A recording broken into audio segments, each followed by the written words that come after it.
Hello, everyone, and welcome back. For coming from the forest in the night. How much money did you get for sharing my name around?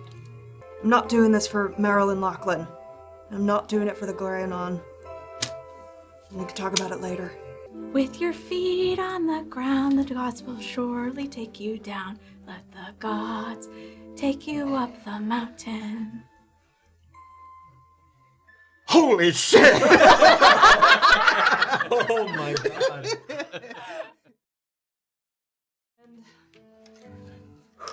Hello, everyone, and welcome back to Tabletop Notch. We welcome Deirdre back to the table. Mr. Dearly. Happy to be back. We had a little behind-the-scenes talk back and forth about what Morna's been up to, which some of which we will discover at tonight's stream, and perhaps as she reunites with the party, maybe some morsels of information to share with them as well. We say goodbye to the lovely Kelly, who was such a terrific first guest here in Brunkhollow. Perhaps not the last we've seen of Ace, given that she is very much a part of Bison's greater operation in the downwield and the upwield. But we return to the town itself for perhaps some winding down and our first rest here in Brunkhollow that leads into the first full day, within the first time we've woken up. You said we get a rest. Your mom's right. Didn't say how long. Oh man, no. But before we get into the good stuff, let's do the bad stuff. The medium the stuff. usual stuff. Yeah. May I lead with something? Yes? I at the end of last Talon has to make an apology. That was such a personal, I'm sorry to cut inquiry. in here, but I feel something must be amended. At the end of last episode, I said don't get your flu shot to Jordan as a joke, and I was like, wait, I don't want to propagate any anti-vax propaganda. I don't know. So please go get your flu shot and your COVID boosters. And I've been thinking about it for a week now. Literally been thinking about it. We canceled Talon. Yeah, I've been canceled. Okay, sorry. I'm ready for the announcement. Wow, I thought it was going to be like a real announcement. Wait, I was ready for you to get down on one knee and propose to one of us. Yes, I don't know. It felt very intimate. In the chat, guess who? Okay, sorry. Guess it's in the chat. Oh my god. Wow. Whoa. Well, This pro flu shot announcement has been brought to you by Tabletop. yeah. Thanks for joining us here on Twitch on Sunday. Other ways to enjoy the show, though, come out on Tuesday, specifically the podcast, wherever you get podcasts. There is a poll system on Spotify. Yes. Rating systems on other places. So go and give us a rate and a poll where you can.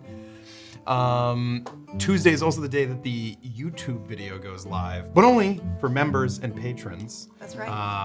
Otherwise, you're gonna have to wait until Friday for that tasty 1440p YouTube video. We're on all the social medias that you may frequent. Don't get me started. Except. In a good way. Don't get me started because I won't stop. That's the problem. And you'll like it too much. They find us if you search at Tabletop Notch any of the social medias. Although I think somebody pointed out one or two that we don't have, including Snapchat and MySpace. We don't have those, but the other ones we have. Oh, can you even make a MySpace page anymore? OnlyFans? We don't have one of those. We don't We don't have an OnlyFans. Which is But a if you crying shame. do want to support us, there are other ways. CRV or what? I mean, Just go to Anthony's top level Instagram. pay. Only feet. I think that those Yes. my social media is found through the fandom. yeah. If you were to go to my fandom page Excellent. at the Tabletop Notch Wiki. There's a lot of for that feet on segue. there. And yeah, Just keep clinging to that owlbear. She's very good. another great place to check out our feed is Discord. Feet pics galore. There's not a channel specific for it yet, but there's lots of other great channels like fan art and community homebrews and our favorite, I think, the spoiler one, where each night at the end of the episode we can talk about the most recent episode without worrying about spoils. And hang out with us there in between Sundays. in between toes.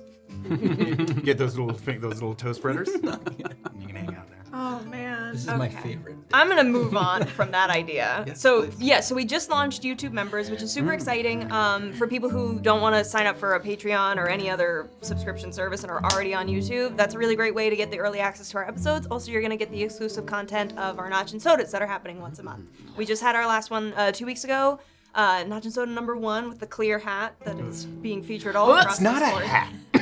Let's be clear. If you put it on your head, I mean, it is it's a hat. It's just not Is a that good the only one. thing that means it can be a hat? Yeah. It stays on your I head. can make a on its hat, own? I can make a brooch, I can make a pterodactyl. If Erica There's puts an airplane lady on reference. her head, Oh, yeah. lady becomes a hat. Yep. Lady becomes a hat. Framing. very good girl. I don't know. Look, I don't she's know even about wearing, this definition. speaking of lady and Oh. owlbears, she's wearing one of Pocodoco's and our merchandises. I was gonna say, look at that Owlbear mic pins. etiquette by the owlbear, but Almost. Yes, she's wearing one of our owlbear pins. We have merchandise if you want. Command merch in the chat. Where is it? I got it. We got mugs. We Surprised got myself 'cause I bags. forget. Oh yes, we got David everywhere. Go ahead and check that out. And oh yeah, I just added a new command in the chat, support too, for other ways to how to support the show, especially if you like don't have the means to do it like monetarily. There's other ways to do it that just really help the channel grow. And be here and watch our support shit, which is great. Yeah. That's the best. We like when you do that. it. That's number Most one. of We like attention. And then this week, the Patreon homebrew thing should come out. We have a whole new season, new binder of Patreon drops. We never tell you. Yeah, Yeah, no. we don't usually tell ahead of time. Always a surprise. But You're, as in, I'm not getting to find out right now. no, No. you're not gonna find it. I don't have it here because it's not finished yet. But yes, it should be coming out in the coming week. So look forward to that. More Brunkhollow goodies, and yeah. Anything else? No, I just need to thank people. Please do. Oh shit! Can are you in mod mode? The Twitch app is Yes. garbage right now, and I can't Oh, you can't be see. in mod mode yeah. I can- on my phone. I can get you a Ooh, list. It's terrible. What was the problem? How do you get rid of the thing No, that no, no. says? Oh, never mind. Don't worry about it. It was as a creator. I was it wasn't gonna letting me crowdsource type a in my solution. own chat. I'm like Jeremy Piven in Wisdom of the Crowd. Yeah. There's a deep cut for you. There's So- TV shows in crowdsourced detective. Don't worry about it. A crowdsource. Okay. On Forgive me, ABC. what you're looking for, like, Just people who did subs and bits and stuff. from the last, like, 22 minutes. Yeah. No. Very Tiny Nuts subscribed for a month, thank you. Are you making that up? Nope. Honesty Very is Tiny so. I thought Anthony was just gonna start making up names. Very Tiny Nuts, Teeny Weeny Peeny.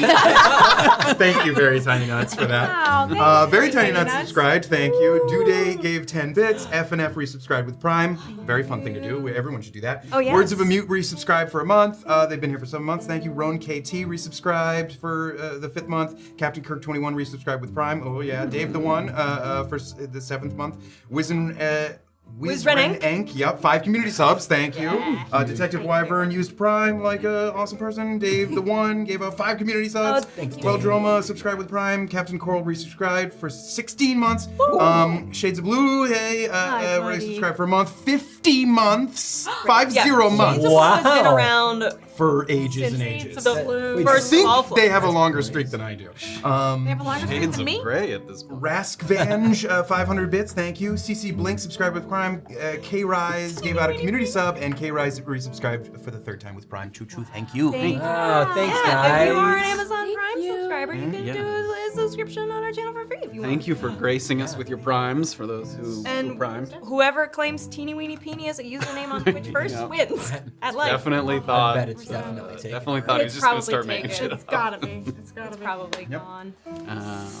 But yeah, Okay. I think that's it. I think that's it. Yeah. So we're gonna do our usual thing. We're gonna throw it over to the intro, which will roll right into the other intro. No, recap into intro. We got so many Intro intros. into intro.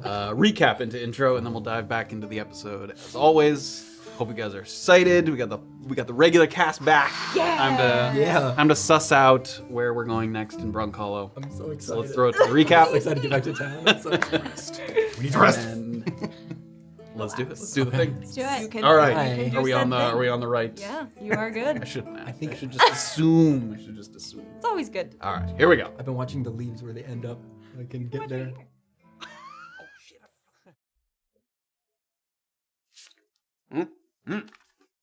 Previously, on Chapter 5, Ace in the Hole. Delia Croy arrived to relieve the fleabags from their post, and without any sign of Clinker scouts in the gully, there was little to report. The time seemed right to return to town, but Delia hadn't come alone, and her partner had a proposition worth hearing for those looking to garner favor with Bison Stott. A nearby cave filled with troglodytes needed to be purged so Bison could set up his next dig site, which meant following the new dwarven associate further into the woods. After discovering a dead body along the way, the group got into trouble when a pack of snickering mephits started heating Illien's sword and Doxley's armor. Ace emphasized the importance of taking out the clan leader and showed off some impressive runic skills along the way, but it was a team effort required to bring quiet to the cave.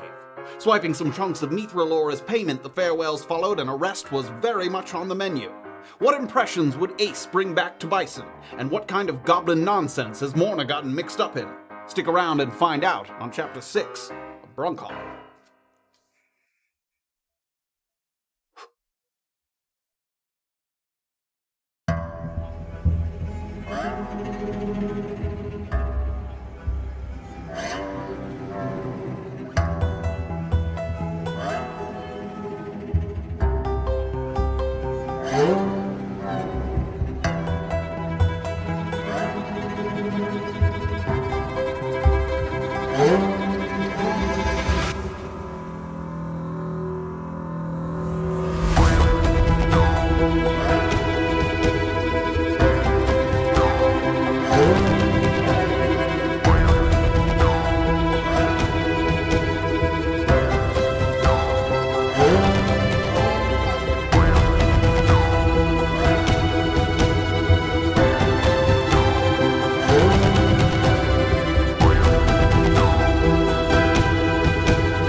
Having left as 5, it feels strange returning to camp alone.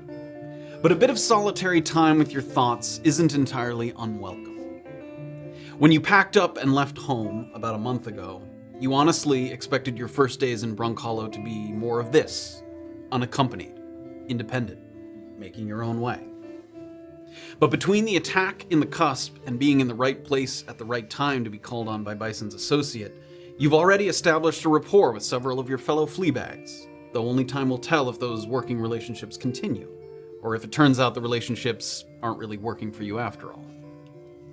The first thing you notice when you come back in from the eastern road is that just beside the open market stalls, which are near the entrance of Paramount Lodgings, there's a modest assembly of folk that are circled around a kind of robust bonfire. It's what perhaps looks like a nightly occurrence. People who prefer the quiet of the evening to the noise of the taverns have gathered here to sit, to drink, and some even falling asleep. You can see a couple people sort of lounging in a chair or a stool, sort of who have drifted off just from the warmth washing over them as they have kind of jackets draped over their shoulders.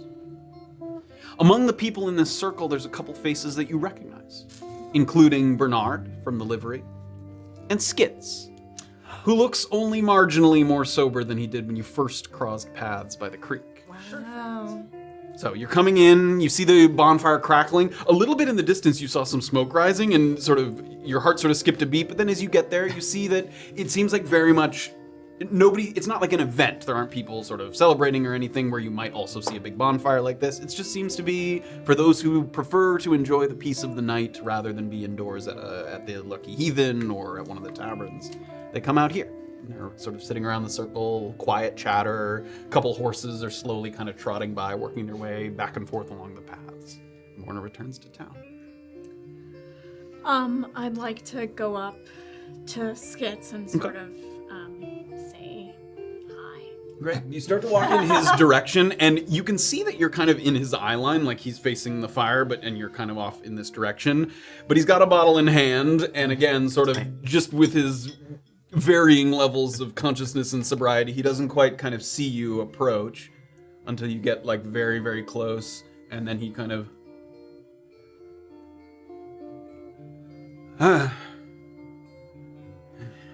Hi, Skits. How do you do again? I'm glad you remember me. Are your hands and conscience clean on this occasion that we meet? Yeah, they are. That's good. They never called me back to work today, so I slept for a while. He kind of looks around. Did we meet this morning or yesterday? This morning. Unlike for those of you that ain't insufferable fucking drunks, bouts of unconsciousness to me don't guarantee the interval between one day and the next. Hard to know if I slept through the night or through the day. Maybe just a little nap. Just a bit. Mind if I help you with that bottle? I would love that. So I'll sit down next to him and I'll sort of... He hands it to you, Great. kind of passing it back and forth a little bit. Prop work. You got any, meet a lot of the flea bags who come in? No.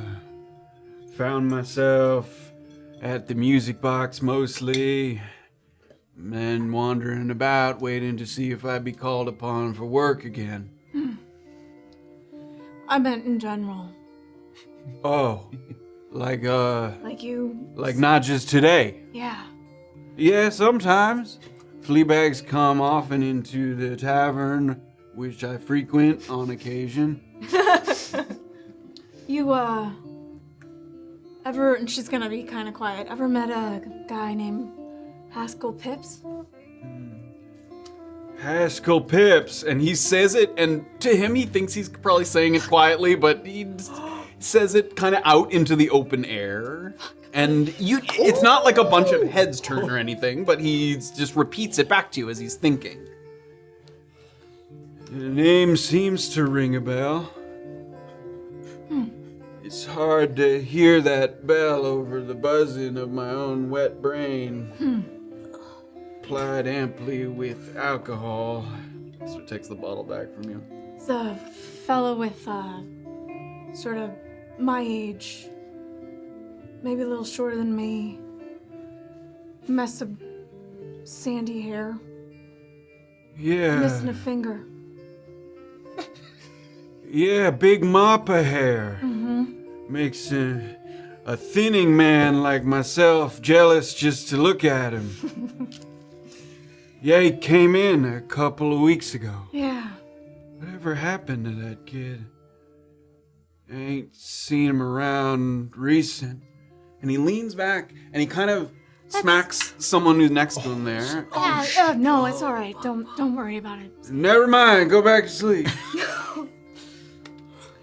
Just curious. Is all. For a little while, I think he was apprenticed to Shelby over at the apiary. I wouldn't swear to it. Could be they was just friends. I don't know if he's working there. I used to see him around together sometimes. Haven't seen him in a bit though, eh? Not in a minute. We used to cross paths sometimes in the mornings at Paramount, grabbing a bite to eat. I think he had a room there. And, where are you staying? Oh, I stay around. I like the sound of the creek. Fall asleep near there sometimes. Sometimes I stay over by the watermill, and Maeve shoos me away in the morning, but she lets me sleep there at night, as the sound of the mill turning quiets my thoughts.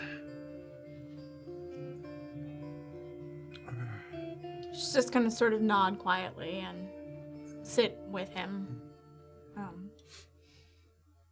People ask me why I drink so much. My only thought's to turn around and ask why they drink so little, given the world how it is and so forth. I'll drink to that.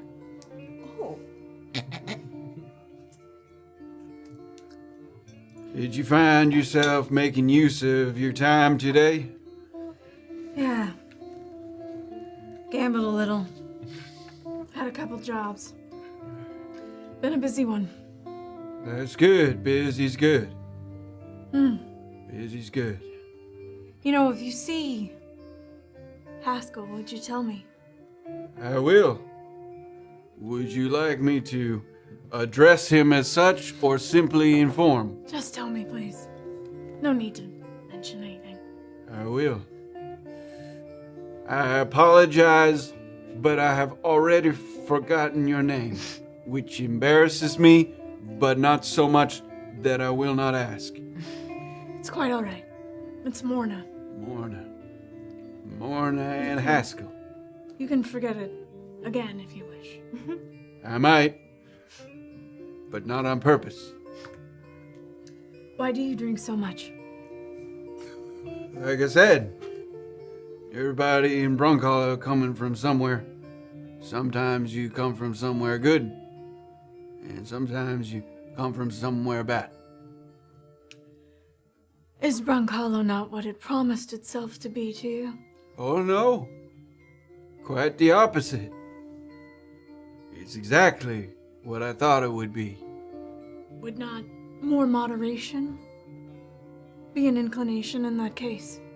The loneliness has seemed to follow me, even though I thought maybe it wouldn't. There are some things we cannot outrun. Bears.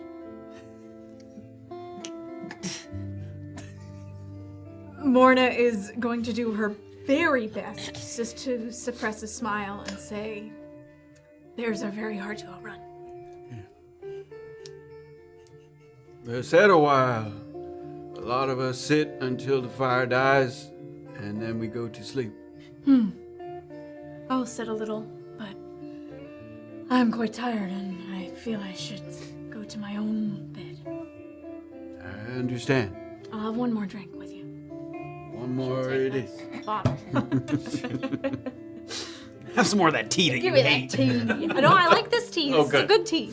It's And as Morna sits, you feel the warmth of the fire kind of, it comes at you in waves. Every time the wind blows, it kind of pushes it in your direction. And it's a comfort. I mean, sometimes some of the sparks come and you have to turn away a little bit, but each time it's like a little sort of blanket against the cold wind of the night. It's gotten quite cold here in Brunkhollow. When it's sunny out, the elevation isn't so high that the daytime isn't warm, but as soon as the sun goes away, because you guys are up in the mountains, it's quite cold in here. I mean, it gets quite cold quite fast. So you sit there. And pivoting a little bit,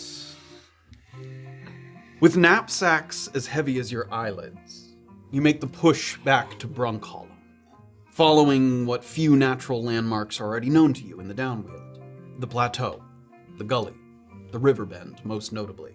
You stop briefly by the plateau to see if there's any sign of Morna and find no such sign. There are a few goblins still in the vicinity, and in a brief exchange, you seem to get the impression that she's no longer in the mine as well. So it seems that she had departed ahead of your coming back. How can we trust these?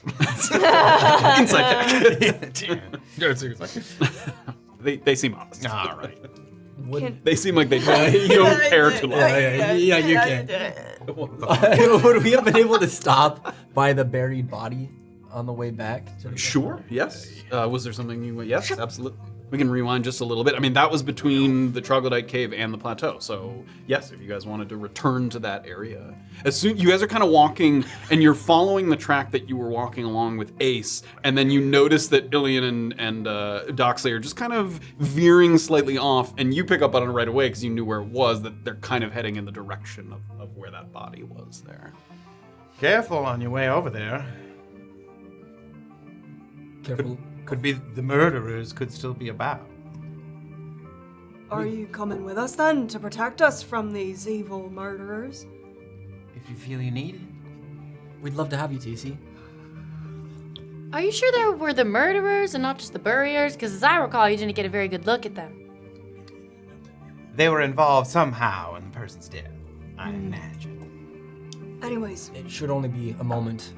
Just a more proper burial should Alright. befit someone. since we don't know anything about the man except for the fact that he's a wood elf, do you have any advice on proper burial techniques? Well, probably not underground. Okay. Theoretically, we should release him to the sky. Like sky burials, like up in a tree or on a hill or something is common of wood elves. So just somewhere up high. High ground, yeah, and then the birds, they come down, they pick at him, but Oh, in a okay. peaceful way. It's not the weirdest one we've done. So. No, perhaps maybe Cycle of life, kind we of. can bring him back to the plateau. That's about as high as we can get nearby, and put him in a tree up there. A little bit. If- Quite a ways if- backwards. Unless you think just No, a it's tree actually- around here. Oh, Not- close? Okay. Oh, you're saying backwards. It's actually not. It's on your way. Because this was... So you guys were at the Troglodyte Cave, body, then plateau. So it's on the way. You just have to haul it a little Yeah, ways. wet blanket. Unless you think that a nearby tree would be just as good as the top of the plateau. The plateau sounds nice. I mean, maybe then it's also, I don't know, that's near to the griffin, isn't it? If you said birds pick them apart, that there's no better birds. I know. make quick work. I don't want to say it's a Right nice bird. snack, but nice bird, nice spot, Okay. quick work. All right. I'll carry him a little, and then if you want to. Swap off. Sure.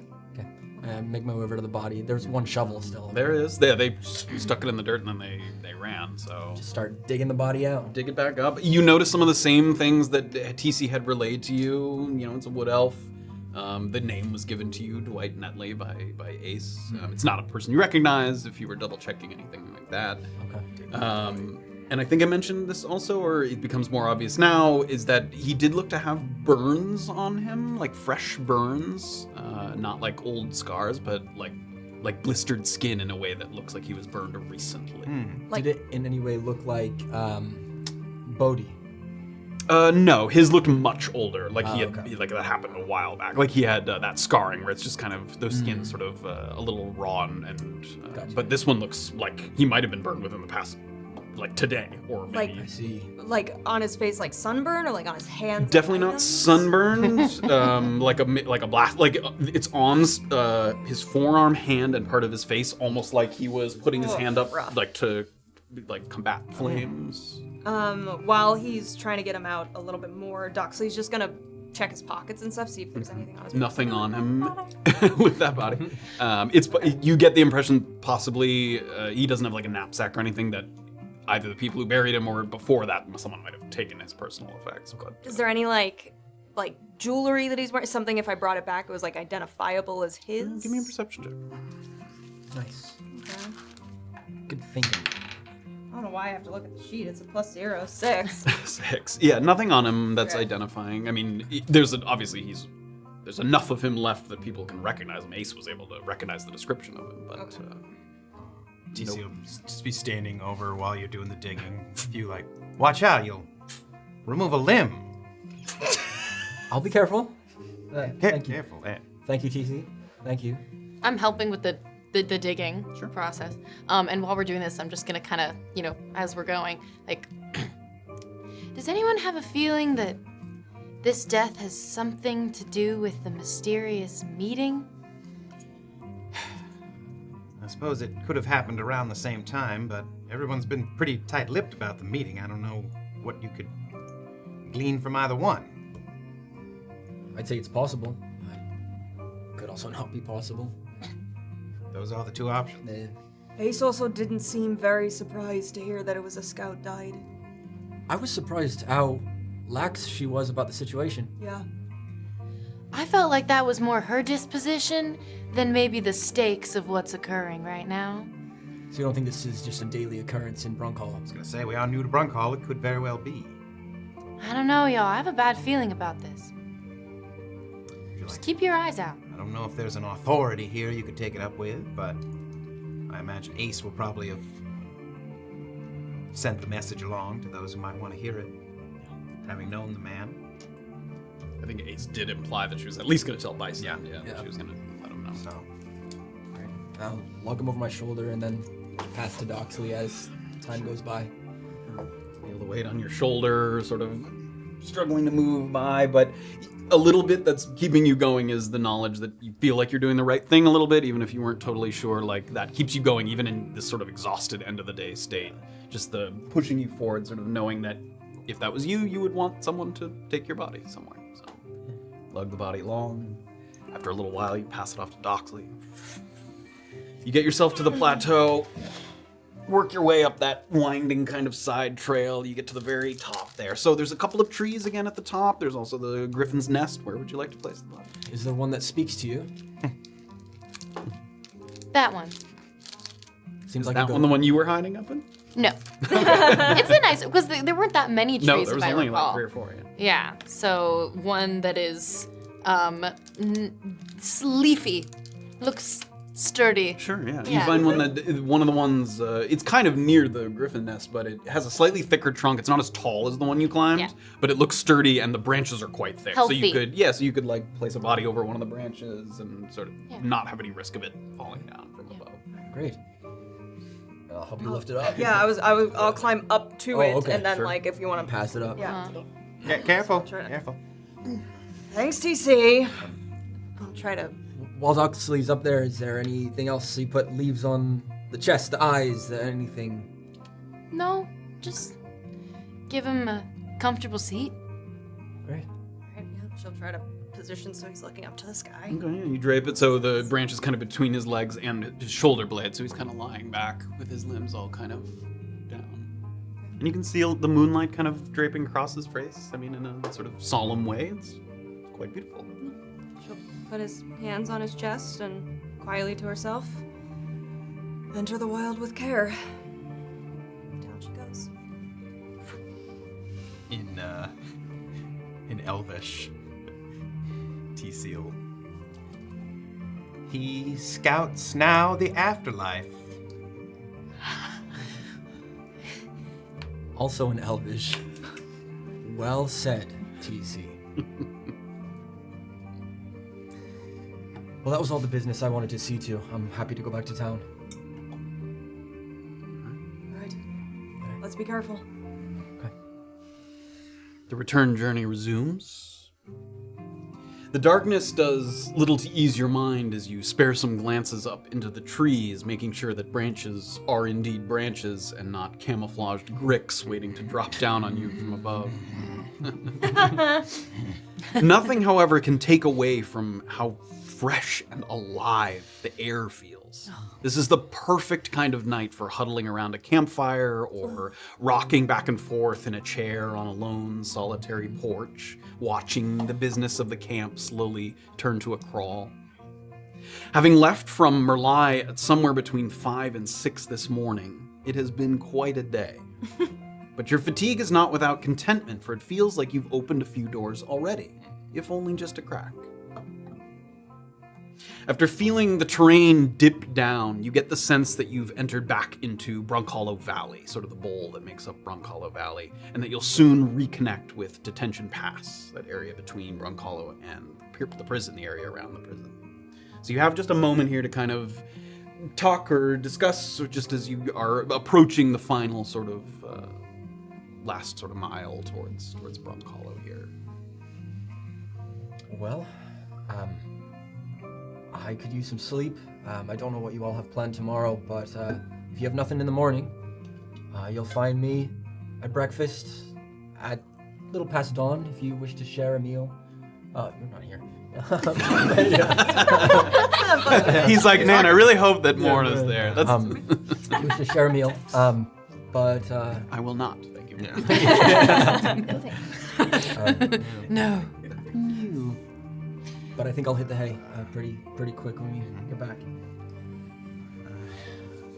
I might stay up a little longer to see if our friend had a good meeting with her goblins. I hope she's back safely by now. Yeah. If you see her, will you tell her that Ace has her... No, not Ace. The other one. Sorry. Has her gold. Delia at EOD. Delia has of her course. gold. Yes, of course. Like, I think I'd like to chat with Morna if she's back okay. So, I'll come with you, TC. y'all got really close over the last 24 hours. You know, 12. I lost a game, and I kind of want to know what happened because of it. What?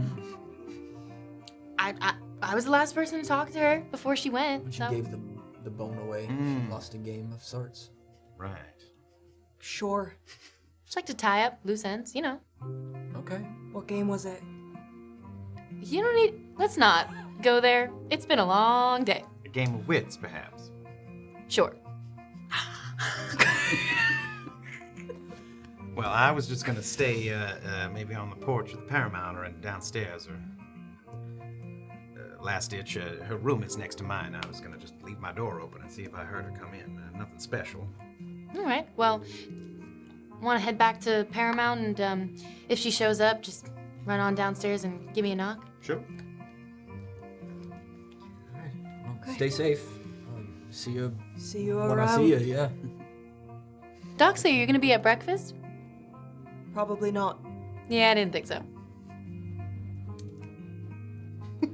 Just as you guys get back to Detention Pass, so you've now come in from the woods and sort of back to a proper road there. You detect some sounds coming from the direction that you're headed in. Not growls or snarls or shouts, but something gentle, something melodic. Between the bursts of wind that come through the pass, you hear the plucking of an instrument and some accompanying humming. Perhaps a musician perfecting their craft. The sounds get louder at a kind of uniform rate, which seems to imply that the source is mostly staying put as you go forward. And indeed, as you return to the pass, you find a half-elven man concentrating very hard with his eyes kind of squeezed shut and his tongue sticking out the side of his mouth. Very hard concentrating on each note that he's playing. He has a very puffy woolen vest that provides ample insulation against the nighttime chill. And the lute he's playing looks worn but well maintained. And the way his hair is askew atop his head, it actually looks like it might be a wig. It's like so far tilted that part of his scalp is showing, so it might be a wig of some kind. Okay. And upon hearing your footsteps approaching from a distance, he cracks an eye and sort of looks in your direction. For coming from the forest in the night, looking quite like shit, they're a duty poo-poo sight. Two that look so similar, they might be from incest. And then there is this loser with his piss-colored vest. So he's like looking at you as he's singing, and after he completes this sort of crude verse, I didn't get roasted. he looks down at his instrument and he looks frustrated, like he continues to play, and he looks like he's thinking again, and then he addresses you once more after his sort of finishing, sort of stops playing for a moment. Nothing. Sorry to levy these insults to a group of such kind faces. Thought I might test the winds of magic tonight. But it appears I've yet to strike the right chord. And if you had, what might have happened to me or my vest?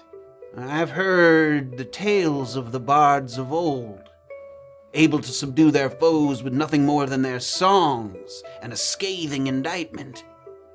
I guess I'm not yet a master of my instrument. I'm sorry, subdue. More detail. What were you going to do to me? If I'm lucky, incapacitate you. There was a spell of a time gone by called vicious mockery, where one would insult and infer and insult again, and in doing so, magic would be weaved into the ether. I've read about that spell. Maybe you just need to give it another go. Why don't you take another stab at my friend over here? Just as many as it takes until something happens. You think maybe the quality of the insult was not up to par? Or maybe it's like an amount thing. Like you need to say so many different mean things. Make a persuasion check. Am I able to tell if she actually has heard this spell before? Make an insight check. Wait, you said persuasion? Yeah. 19. Insight, that's going to be 11. 11. Unable to tell, just sort of on the brief offhand remark that she kind of made. So after sort of considering that, he turns his attention back to TC. Oh my god. Idly plucks at his instrument, kind of looks him up and down. I'll give him a pose. You look like the kind of guy who gets dressed up for parties you're not invited to. Got those gloves so that if you touch yourself, you might be tricked into thinking it's not your own hand. And he sort of does a couple aggressive plucks on the lute. Nothing. How you feeling, TC? Oh, quite subdued. Maybe I ought to spread it around. He sort of eyes everybody else. I see that weapon that you favor. I wonder what's a bigger crack. The one that whip makes, or the one on your fat ass? Kayt's gonna like tilt her hat and be like, "Stop flirting with me." Oh my god. Seem to have the opposite effect. What I was going for. Bards of old may have been mistaken. Sort of zeroes in on the other two. You know, sea elves. Oh, God. It's a racial. Give him a chance. Sea elves are legendary cowards. It's a good thing your skin's blue. Saves you the time of turning that color when you inevitably choke. Oh! Ah! Oh, you almost got... it almost had me. Shit! He was excited there for a moment. Oh, man. Why would you do that to me? That was quite the feeling, the rush. Wow. You're onto something. So you're telling me that back in the day, there used to be people who could wield magic, and they chose to do it through playing some stupid stringed instrument and hauling insults at other people. The books were vague, but yeah. That honestly sounds like the most annoying type of person I've ever met. I hope we never, ever, ever meet one of those. What did you call them?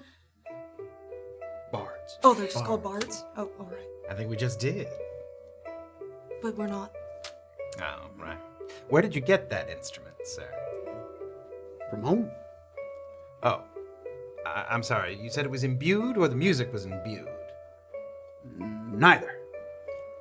I read about the bards of old imbuing their words with power. Right. Mine have proved no such one, as of yet. Well, you're getting close. That was something else. Make a deception check. Patronizing. Ooh, that's not great. 14. Sort of looks in really close. I'll keep working at it. Yeah. I'm not from Brunkhollow. Perron's where I'm from. Discharged from a lucrative minstrel post for a song I performed that was perceived to be critical of the gods. It wasn't actually blasphemous. It just contained a mild critique of the city theocracy. But that explanation didn't seem to placate the powers that be. What was the line in particular? I don't remember the whole thing. There was a line in there about how the ministry was actually a dynasty of dickheads. And you... Great alliteration. Doxley laughs and he sort of looks at you hard for the first time. He sort of zeroed in on each person to insult. He sort of looks to Doxley.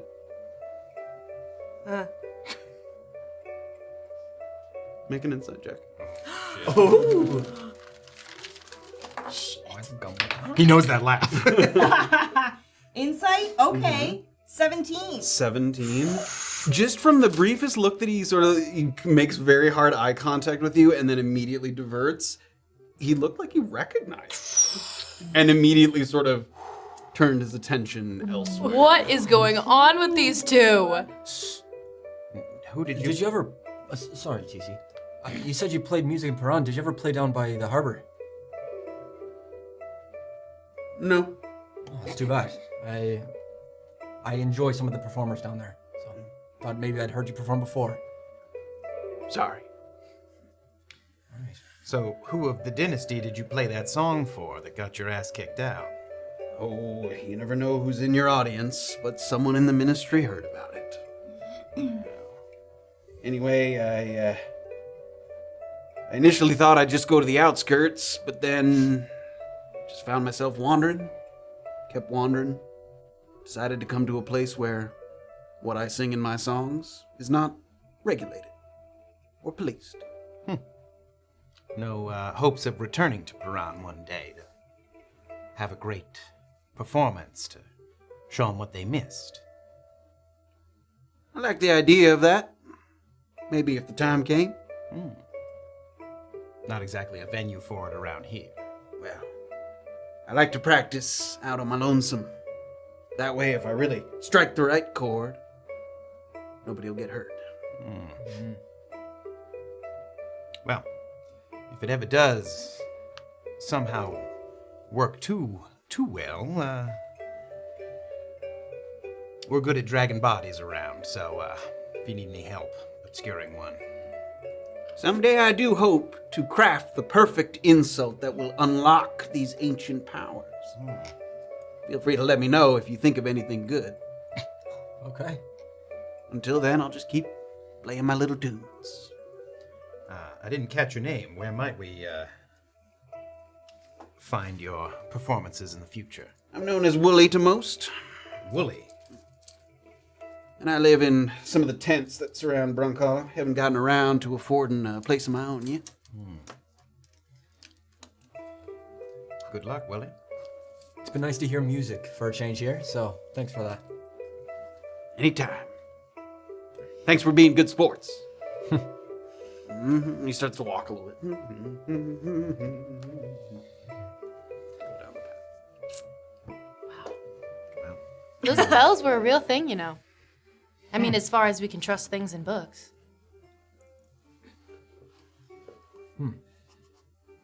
I feel like he'll get there. That would be a sight to see.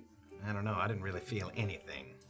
It doesn't come in stages, does it? It's either all or nothing, kind of, with these things.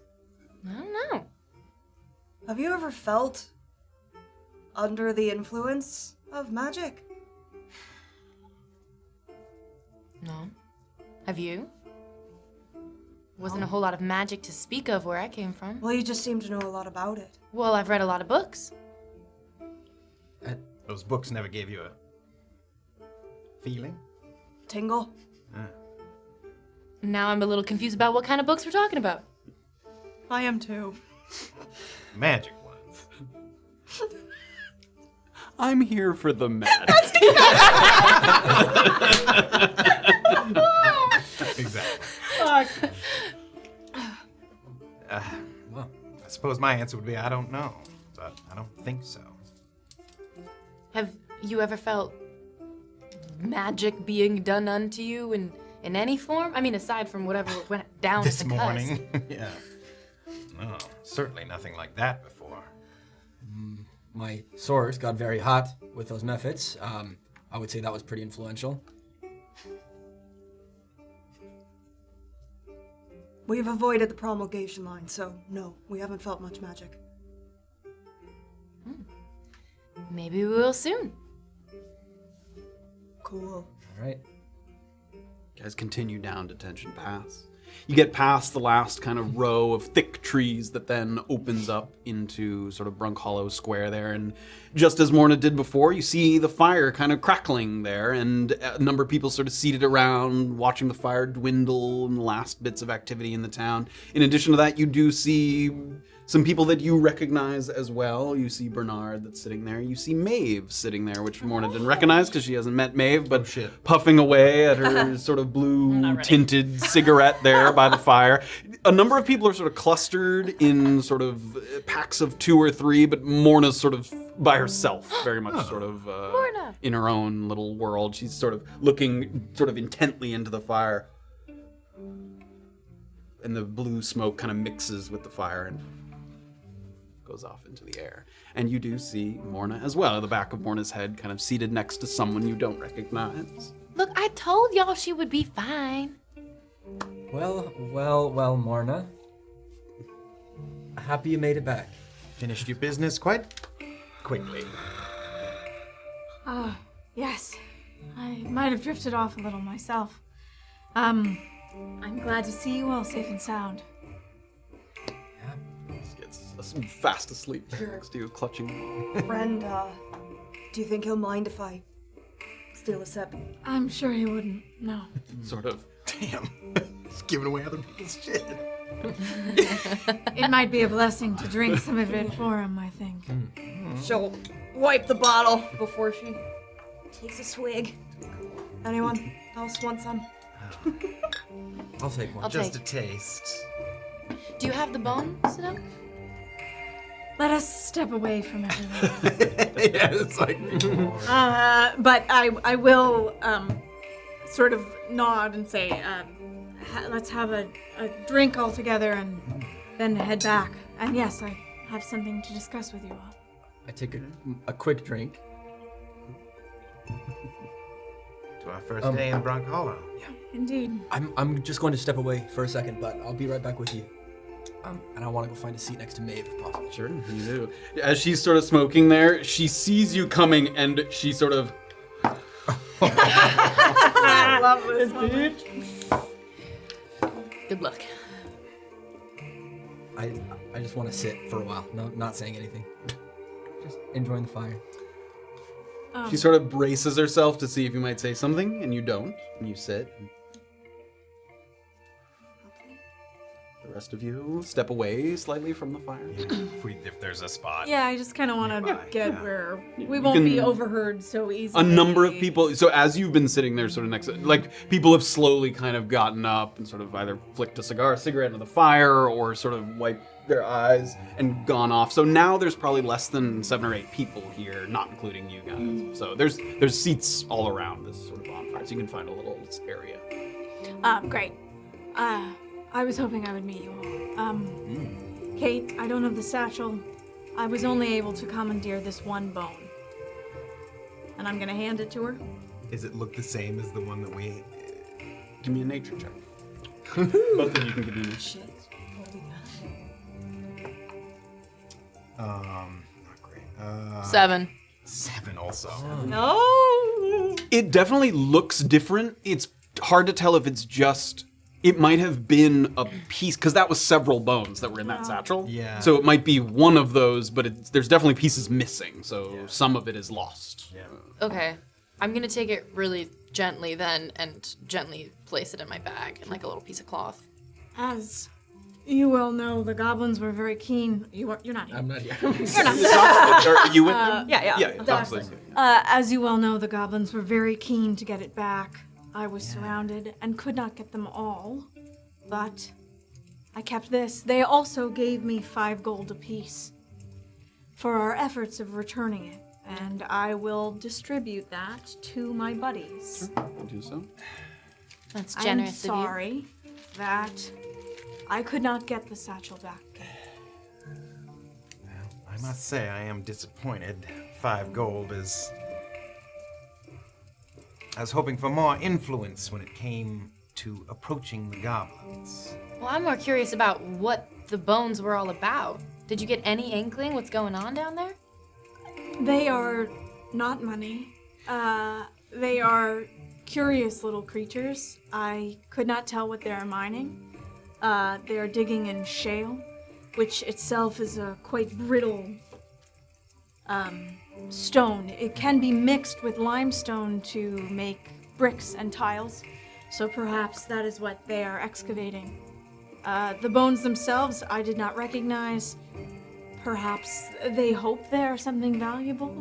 I brought you this back. Maybe you can get it investigated and see what it is. Did you learn anything about why they have weapons? Why they are not aligned with Mr. Hank Honk? Yes. Have you chosen a side in the Goblin War already? I do In not. the great I hope. Hank Clark Bark Yeah. feud. I hope there is not a war. I will tell you that they wish very much to keep their finding, however meager it is, private, because they are frequent. There are no rules against goblins mining, but there are no rules against humanoids taking the mines forcefully from them. They keep the weapons to try to discourage that, but they also try to keep it a secret. So if you wish to have influence with the goblins, I suggest you keep it quiet as well. What about, and as I said, Mr. Hank, why are they keeping it from him? I think perhaps, they wouldn't tell me. There were a lot of little goblins, and just one of me. I would say also, as you wandered through, you didn't ask that or get an answer, but as you walked through and you saw some of those serrated pickaxes and things, it was obvious to you that there are goblins who disagree with this no weapons mandate. Yeah. So it's possible that it's simply a matter of these goblins basically have makeshift weapons, and Hank Kong would not be happy about that because he negotiated for that not to be the case. It appears the goblins disagree with Hank's negotiations, Mr. Honk's negotiations, and so they wish to have weapons, and I'm sure if Mr. Honk knew about it, he would be unhappy. Right. Did you ever feel unsafe? Yeah, there was a lot of goblins. But They're were they shifty little fellows. Dozens? were they violent? Were they threatening? No, not... Well, I suppose the unspoken threat of surrounded by creatures who could overwhelm you. With sharp teeth? Sharp teeth and sharp pickaxes. Simply one of me. Again, How are their tunnels? Meager. Did they look like they were skilled at it, at digging? Not particularly. It was pretty disorganized. I mean, they found these bones. Did you see any other... Did they show you the bone find? They did. And you didn't recognize what it was? There were lots of bones. It looked big. Perhaps it was multiple creatures. I do not know. Land creature, sea creature, I do not know. intelligent creature, humanoid creature. It did not look anything humanoid, more. Mr. Welker, but I wish I could tell you. I am no bone expert, scientist in any way. And they didn't share with you whether they were scared, hopeful. They wanted to, I think they thought it might be something valuable, but they are quite funny little creatures. Who knows if it is? They did, in fact, say that they wanted to keep it a secret. I will also say, without being an expert in the matters at all, you've certainly heard of, alchemists use the remains or glands of certain animals in sort of various tinctures, and it's possible that the goblins thought that maybe these bones could be valuable because they could be used for something, but that you don't know what that might be. My suggestion is get this bone examined. If it is something valuable, perhaps we can renegotiate with the goblins when we are in force together. And if it is nothing, then we let them be. I'm gonna have to talk to Maeve, aren't I? I suppose there are other people who could negotiate. Or you may talk to me. Thank you. I'm glad you're okay. Thank you. You too. What kept you? When I emerged, you'd already gone. I saw you go in the opposite direction. And, did Bison's people relieve us? They did. Delia came with a friend. Your gold, by the way, is at EOD. If you, I will retrieve it in the morning. you might have to explain. We didn't give much in the way of explanation, but Did you mention the dig site? no. We said you were looking at rocks. That is true. Anyway. But Delia brought a friend. Goes by Ace. She had a little project for us. We went on to another cave, another prospective dig site, and Cleared it out of a number of nasties. Are you terribly comfortable working with Mithril by any chance? You see that she sort of involuntarily pulls her jacket a little tighter around her breastplate and goes, I'm not a weaponsmith. I'm a stonemason. That doesn't answer the question. What do you mean working with Mithril? Can you... I don't know anything about mining, but can you take an ore and turn it into something useful? I could not, but a skilled weaponsmith could. And she also sort of What is pulls around her breastplate. Are you cold? It's fucking freezing out here. Yeah. Okay, well, thanks anyways. We got a whole bunch of ore. Oh, I wouldn't say a whole bunch. that is very valuable. We have more than we had yesterday. A skilled weaponsmith would be able to do something with that. As this conversation is taking place, we're just gonna sort of bounce, we're pivot back and forth. So you can see a couple times you like look over and you can see that they're sort of chatting and sort of wondering what they might be discussing. But you sort of stay seated there. How long do you want to wait for, or what do you? I mean, she at no point turns to you, addresses you in any way. I'm gonna wait until I see them disbanding. Okay. And then maybe give it even 5 minutes longer. Okay. And just wait and enjoy the fire. At one point, while you're seated there and they're still discussing, they haven't disbanded yet. She takes a long drag.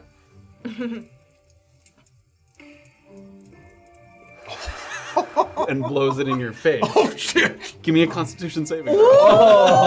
Yeah. All right. Pretty darn good. 21. 21. Yeah. As she blows it in your face, you can sort of detect that slightest essence that you know what it is, and you just sort of let it pass and sort of breathe back out your mouth very subtly. And she sort of... That takes me back.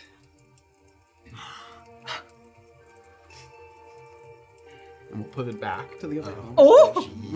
I mean, he's waiting until you guys disband. Yeah. Right, well, I think I'm heading to bed. It's been a long day. I am going to the creek and then I am heading to bed.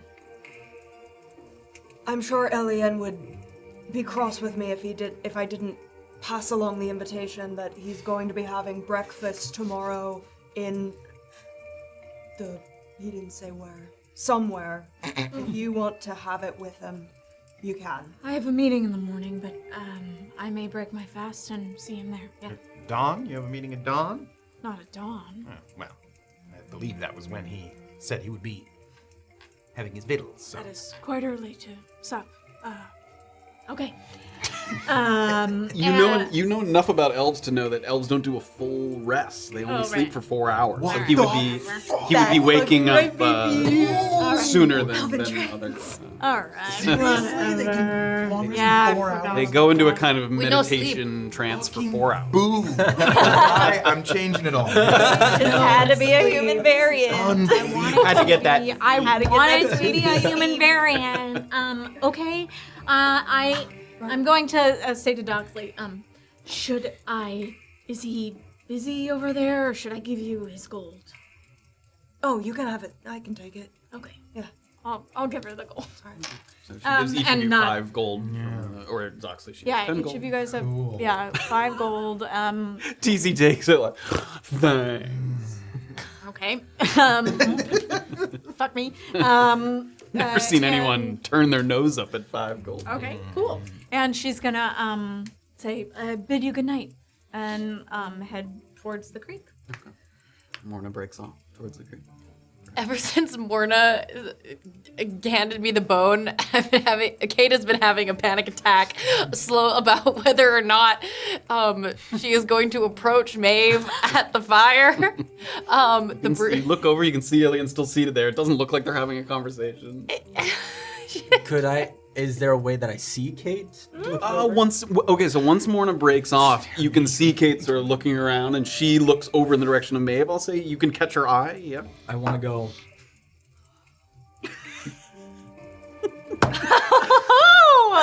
Locked! I'm just gonna be like, well, good night then. And Good night, Kayt. No, not to him. Oh, okay. Not to him. Not alerting Maeve of my presence. Oh, okay. Just to these guys, just be like, good night, and head back in the direction of Paramount. Okay. Cheers.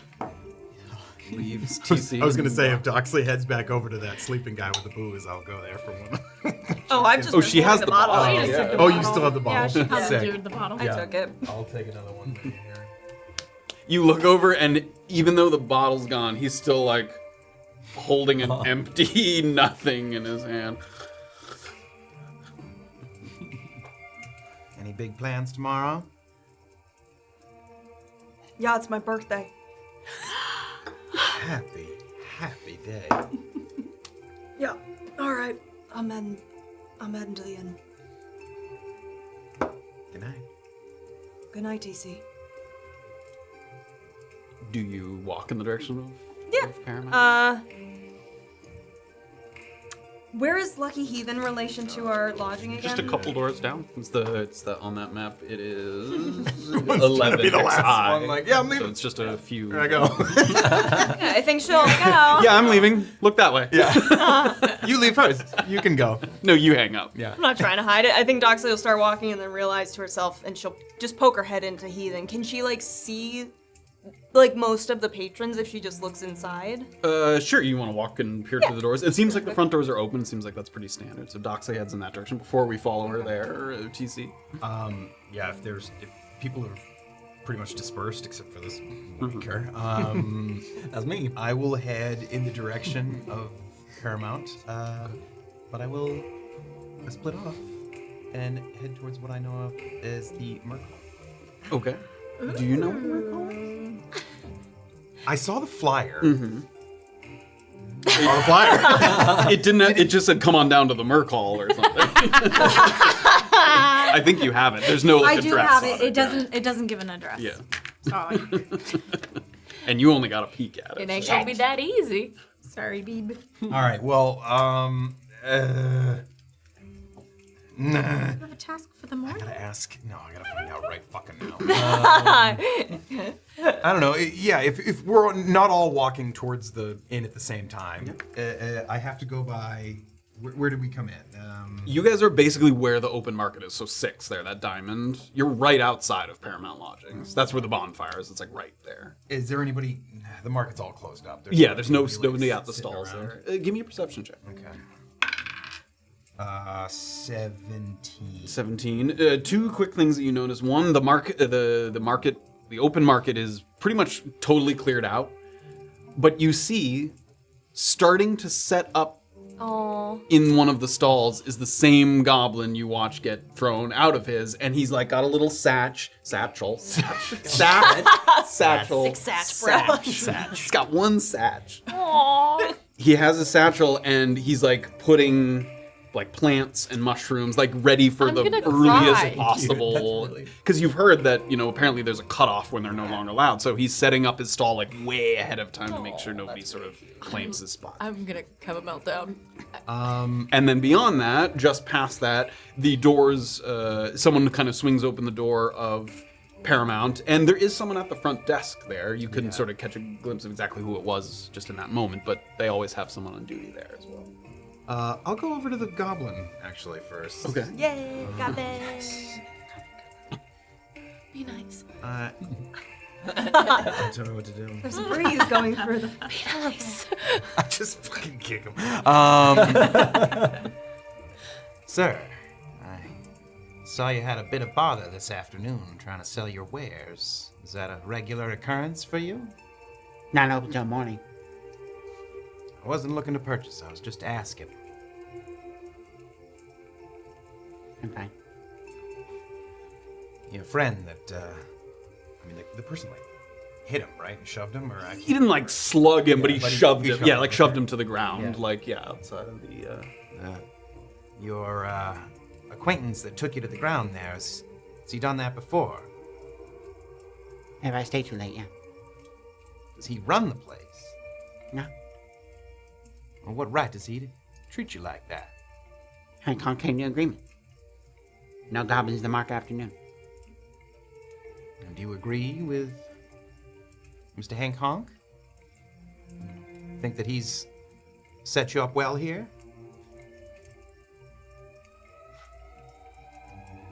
But you'd rather sell past your cutoff time. Just want to sell my mushrooms. Are these all for eating? Do they serve any other purpose? Just taste good. Where do you usually farm for your mushrooms or search for them? Just forage in the downwheel. Downway. You got your own little spot that other people don't know about? Just wondering. I wasn't looking at... Yeah. I haven't seen mushrooms like this before. They look quite singular. Good luck tomorrow. Thanks. I hope you have better luck standing up for yourself. Be nice if someone else did. Forgive me, I'm new to town. Still trying to feel it out. Everyone's new at Brunkhollow. That is true. Good luck. Nice. Do you know where the Merc Hall is? Could you point me to it, please? He describes the location to you. It is number 14 XIV. It's across the bridge there to the south. Jesus. It's a larger building to the I south. know. They all seem nice. We need to meet one dick goblin so we can at least not I'm Hancock, and I not hate you. completely pity them. There wasn't anything on the Merc Hall about hours, was there? It didn't Again, seem- you didn't even see the whole flyer. You just Yeah. saw like the little message at the bottom. That's right. All right. Nope. I'm gonna see if there's any of the people that I know that are still on their way, and I might just take a circuitous route, like towards far east before I go south, just to stay out of people's path. Okay, given that most people kind of broke off and went their own way, I'm going to say that Illien, who is still sitting there by the fire sort of pretty quietly, he's not sort of actively engaged in conversation. He does see you head in the direction loosely of Paramount, and then he doesn't see where you're headed, but he watches you just go in a different direction. So, I mean, if he's still in sight, yeah. then I'll be fucked up about this. I will. Okay, wow. I'm feeling really fucked up. I'll do a about backflip. And I mean, I want to use the shadows. I want to Okay. be like as though I'm headed towards Paramount. Okay. And if there's any kind of movement, people crossing, a particularly shadowy, give me a stealth check. Give me it with advantage. with advantage. Yeah, it's Okay. dark, other than the bonfire that's sort of blazing. You done for, boy. Oh no. 8 plus 17 is There's no 25. I can't even 25, Yeah. As you're sort of sitting there by the fire, you do sort of watch TC because he goes over to the stalls and it looks like he's talking to a goblin. You can see that that's who it is. And when that conversation's done, just because that seemed a little strange, you sort of follow him for a little bit, and he heads in the direction of Paramount, and there's a horse-drawn cart that kind of goes by. It's like, and the cart goes by, and by the time it finishes going by Paramount, TC's gone. He's disappeared. He's under the carriage. He might, as far as you can tell, he might have gone into Paramount, like he was right there. But they, Just like I said I would. Yeah, of course you were. so Sorry, where did you say the Merkel, Merkel? XIV, don't know. 14 there. At the, You don't know, girl. For the fandom. It's for the What's Paramount Lodgings? I had that. I'm actually wrong. gonna put Paramount is XV. Oh, yeah? Right, Oh, just, okay. it's just outside the market is just outside Paramount. Got it. Thank you. Sorry, continue. So now that the group has mostly dispersed, sitting there.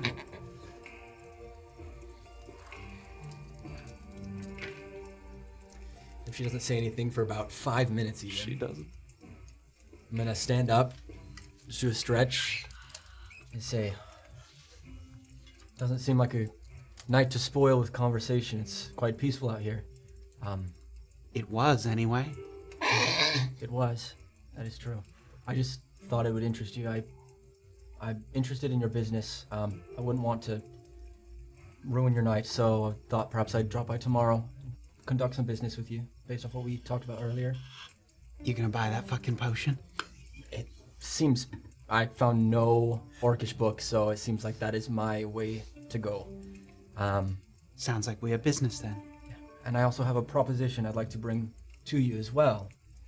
But that's for another time, and I don't want to disturb your night. Fine. It's just a gentlemanly thing to ask, and I would feel wrong to leave without saying so, but You're gonna ask for one of my cigarettes? no. I don't usually partake in the blue. Know many people who have, close people. You're straying from your point. I am. Sorry, you got me sidetracked. Anyways, I was just gonna offer if get home safe. If you want someone to walk you home, I'm happy to do so. I understand that is probably not your thing, but I just would feel wrong and not gentlemanly to do so. So, offers out. Have a great night, mate. You've been where I live. I have. You can see it from fucking here. This is my first day in Brunkhollow, and I don't know what it's like. And back home in Tyrun, that would be something I would say to someone at a bar and be like, can I walk you home safely? And does that line work for you in Tyrun?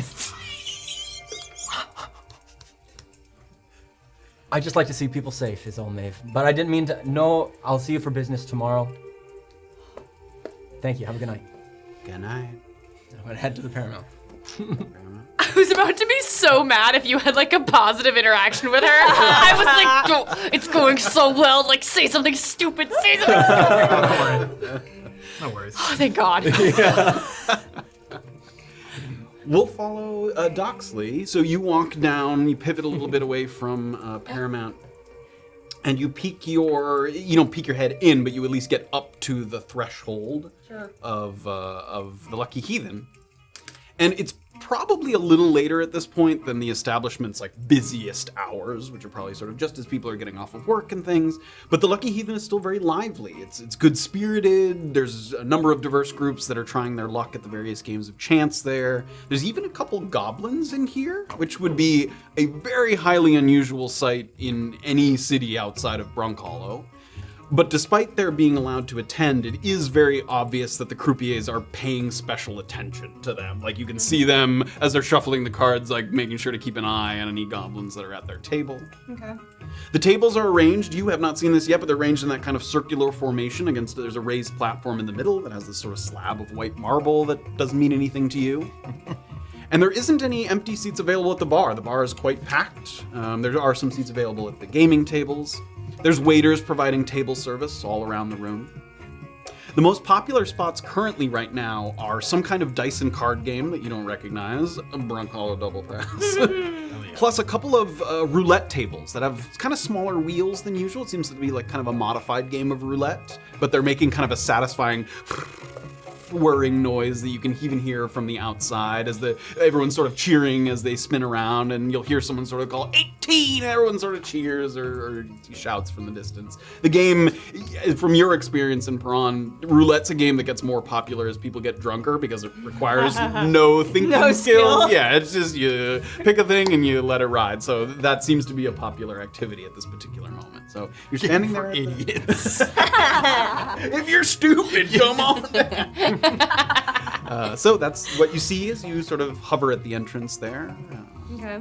I think Doxley's gonna have no distractions. She is just looking for one thing, and that thing is Niall. Okay, give me a investigation check. It probably, to get a good look, it would require kind of stepping in. There's a decent number of people in here. Okay, as long as you're not. I'm comfortable even just like weaving through tables, like going through the whole thing, looking for it. What did you want? Investigation. Are you sure you don't want an athletics? Are you Niall? Yeah. 5. Punch anyone that's not Niall. Is anyone left? You're moving from table to table, sort of trying to subtly get a look at who might be seated in various spots, and a couple of things sort of cross your mind. One is that there's so many new faces in here that you're already getting a little distracted, sort of trying to keep track of everything. And also it occurs to you, you definitely remember what he looks like, but it's been a while since you've seen Niall. So, like, you're already wondering, is he gonna have facial hair that I don't recognize? Is the hair on his head is gonna be different? He's gonna be wearing something that I don't recognize? So it's difficult to maybe at a time past, you would have been able to pick him out of a crowd a mile away, but now you're not so sure that that's the case. Great. So you're walking around, unable to locate him, but as you are, there's a tiefling man who approaches you, and already he has a very fine jacket that has sort of thin ribbons down the front, and again, you've seen a couple other tieflings, but this is one of the few that you've seen in town so far. A very floral vest and a deep purple cloak that he has. He's kind of lavender skin. And he marches right up to you. And, good evening and welcome to the Lucky Heathen. Hi. My name is Teddy Haas, and I'm the floor manager. I met some of your fellow fleabags earlier today, and I'm happy to make your acquaintance as well.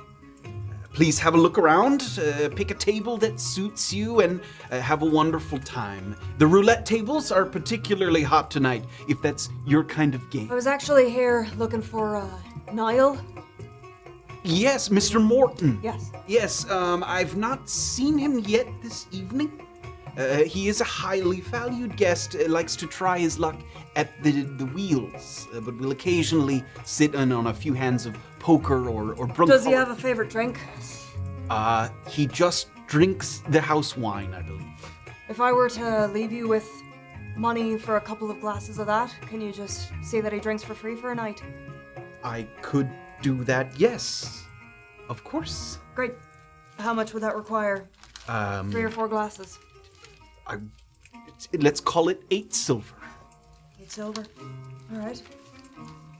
When he asks who's been so generous to him, just tell him his friend Doxley's in town. Doxley. Yeah. I will do that.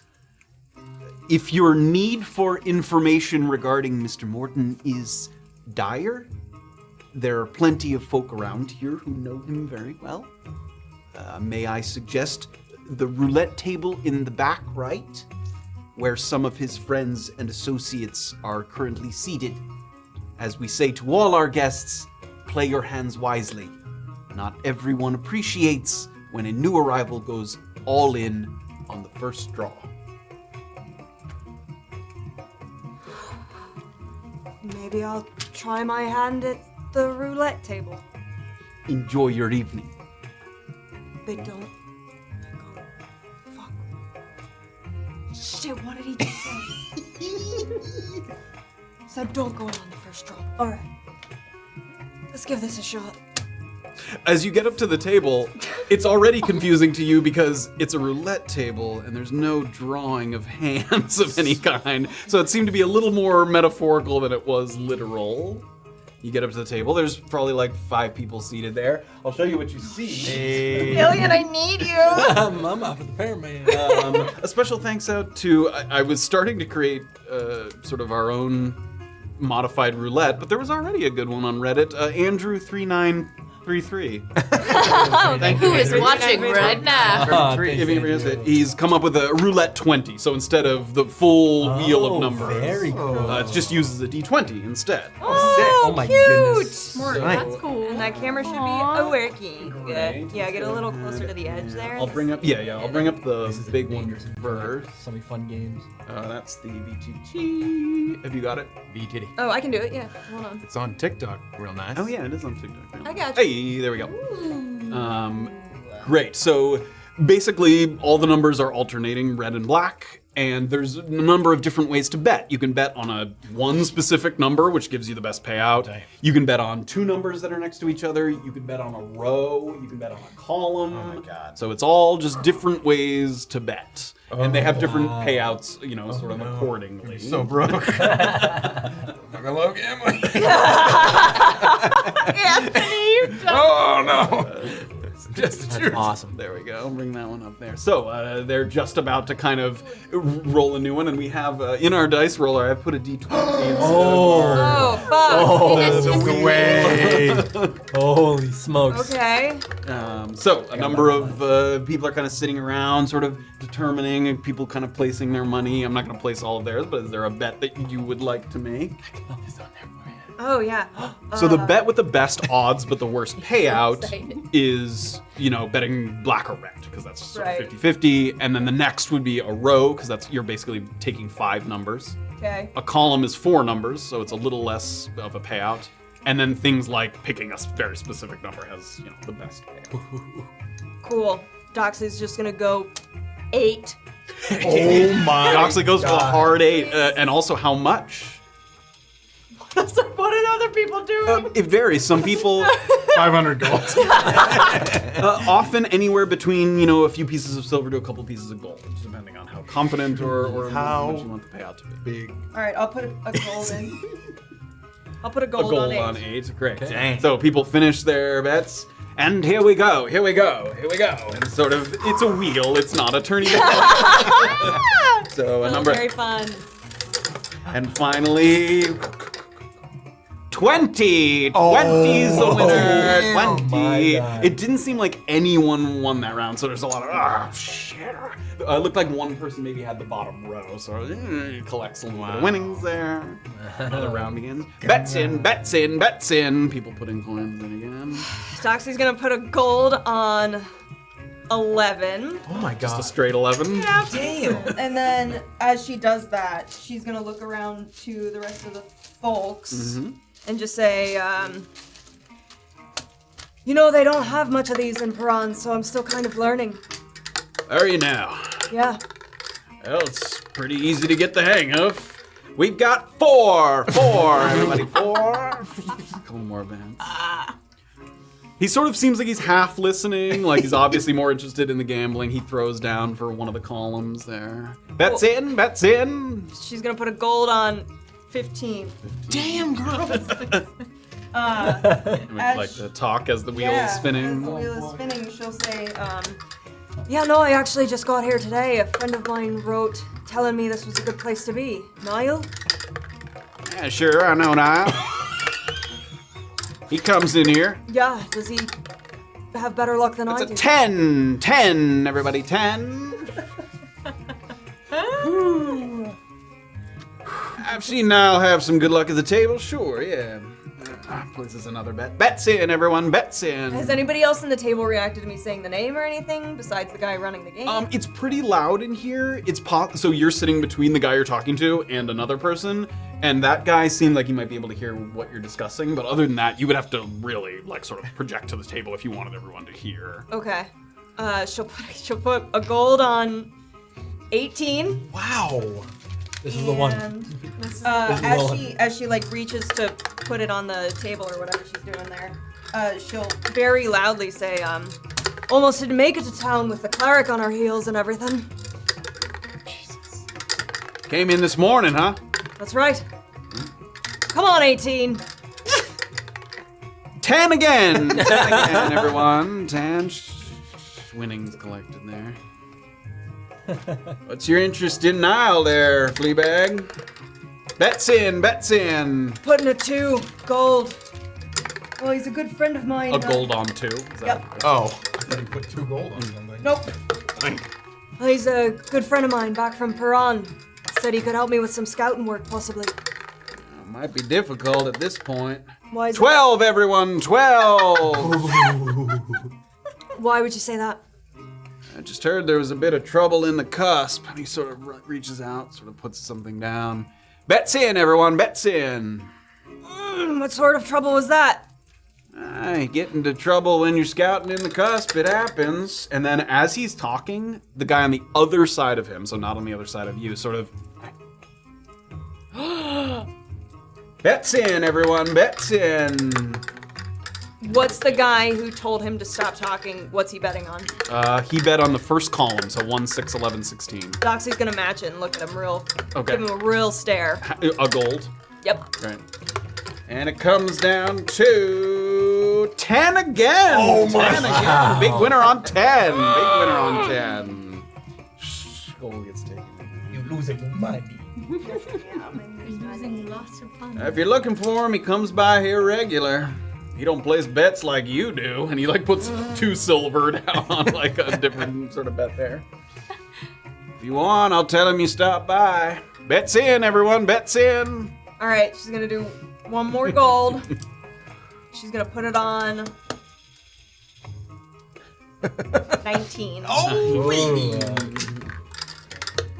Here we go, here we go. What's your business with Niall?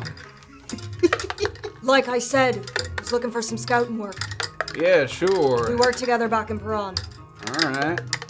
That don't mean nothing out here in Brunkhollow. What's that supposed to mean? It means just because you knew each other on the outside don't mean I'm inclined to help you reconnect on the inside. What would make you more inclined then, friend? I don't know. 3, everybody. 3. 3 is the winner. 3. Expensive adventure. Jeez. Doxley will get up from her seat. You do that. She will take out 2 gold Okay. and put it in front of him. That's a tip for you. It's quite an excellent game you've got here. In front of the guy, not the. Oh, guy was you were that, talking to? who was the guy that just said, I'm not inclined to connect you with? Yeah, the one you were talking to. Sorry, I couldn't Oh. tell if you were tipping the croupier or just giving the gold to the guy you were talking to. Oh, I thought that was the croupier. That's No, somebody else entirely. No, the croupier was just announcing the. Yeah, that guy was betting at the table with you. Oh, I see. Here's a tip. It was confusing because I was turning the thing. Yes. But yeah, that was not. He was not the croupier there. Okay, she's gonna put, 2 gold in front of the guy. And then I've also left some gold with, Teddy to make sure that our friend drinks for free tonight, or whenever he decides to show up. If you see him, tell him some ugly fucking sea elf is waiting for him over at the Paramount Lodgings. All right. You ain't so ugly. Across the board, 6 to 10. All right, Doxley. Oh! Got him. Great, I'm going to exit. Doxley sort of, you hear the music kind of fade behind you as the door sort of swings a little half closed. Get back out into the air, sort of think to yourself, you wonder sort of what might have been implied there by sort of Niall's absence or not. Sort of thinking about the people there. And before we pivot over to someone else, we're going to take a little break. You guys are back in town, reconnecting with some old faces and friends. And we will see what everybody else is up to before we take our rest here in Brunkhollow. Yeah, come on, no crazy. Some excitement at the tables. For folks watching on, what I was was going to it? say, do you want me to thank the people that have... We'll do it after. Yeah, we do that after. But thank you, yes. I will need you to do that because the app is still a poopy. TikTok, we're going to go offline and come back on in about 15 minutes. So if you follow us, you'll be notified when we're live, I think. I think that's how TikTok works. Oh yeah. People who are watching the VOD later on YouTube, like this video. And then, Damn, it's been decreed. yeah, that's Like your call to action right there. Like it. And the bell. Hit the bell for all of the announcements. Is it still a bell? Yeah. Oh, okay. Wow. I think so. You just did a full-on like you did. No, I didn't. Okay, cool. Still a bell. I just plugged Taco Bell without knowing it. As bad at gambling as yard plugging. Like and subscribe. Fuck you. Just because Morna cleaned up. Yeah, Oh come my on. God. Doesn't mean the rest of you can have that kind of luck. In a game for dum-dums, you were the top dum-dum. I was. Congratulations. And then, Was there- oh yeah, there's one more new puzzle Oh, being added to yeah. the break video, Twitch people. So Okay, enjoy. we're slowly replacing things with sort of old themed. We hope you like this one. If you enjoyed Brunkhollow Powerball, you will enjoy it. All right, everybody. All right. See you on the other side. Bye. Come on back. Y'all come back. You know those edible panties? What? They just have that really Anthony. latexy... A sentence that you shouldn't say in a group is, you know those edible panties. Cheers. Ah, Cheers. Kate's got the lowest, but she's impossible to hit. Yeah. And I'm what's your resistant to. That is most not damage. true. I have taken damage every time we've gotten into You have a a fight. very high. But like, But you barely. guys, you're all gaslighting me. No. But I was like, okay, in the 5e world, it's a low magic campaign, but the magic's still there. We just don't have a way to access it yet. We spent a long time figuring out how we're gonna talk, because if we're gonna be siblings, we have to be the same, but we want to have cool voices. And so we went back and forth about like, It'd be like midnight on a Saturday and we'd be like, all right, how about this one? is this how you're feeling? It's always good to be on the receiving end of theories. It feels. Can you please take that off? What was the inspiration for the Samson brothers? It sounded almost Werner Herzog. That's a good one. That's one maybe I'll use. But it was actually Kumail Nanjiani. Cheers to you guys. Thank you, Twitch. Thank you, Twitch.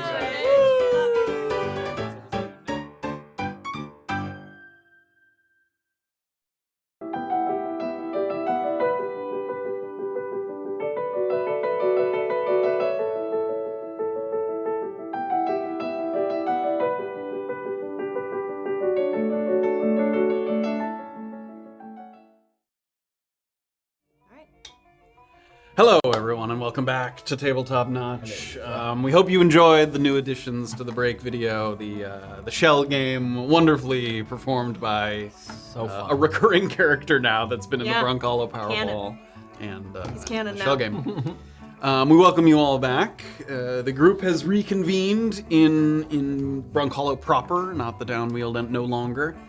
Making some last-minute arrangements before they go to sleep. But before we dive back into the game... Can I tap you in? Yes! Ooh. Vexing Ivy subscribed for a month, thank you. Baron Bean Enemy resubscribed for Prime, 3 months. Mr. Richard Clock, hello again, resubscribed 41 months.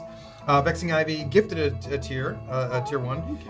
Ravskvange cheered 100 bits. Wizen Ank cheered 1,000 bits. Golden Dagger did 1,050 bits. Oh my god, everybody! And then Raskvange did another 500 bits, and then another 100 bits, and then Raoul Knight just gave out 10 community Oh, songs. Lord, I thank you so So much. thank for guys. fun. Thank you.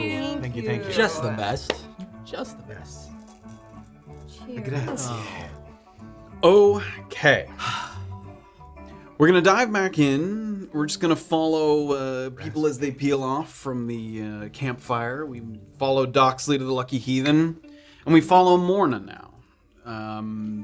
Down to the river. There's a number of ways to go to get to the creek. Do you go kind of straight south down there near the bridge? Or? Yeah, wherever is sort of the most direct. That is the closest. Yeah. In fact, as you're walking in that direction, you start to hear that,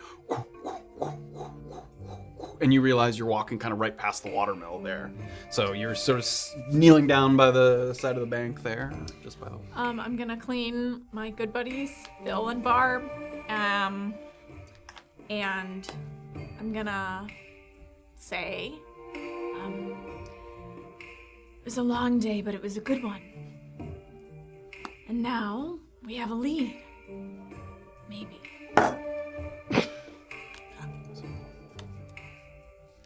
And that fucker will fix it. And we won't have to worry anymore.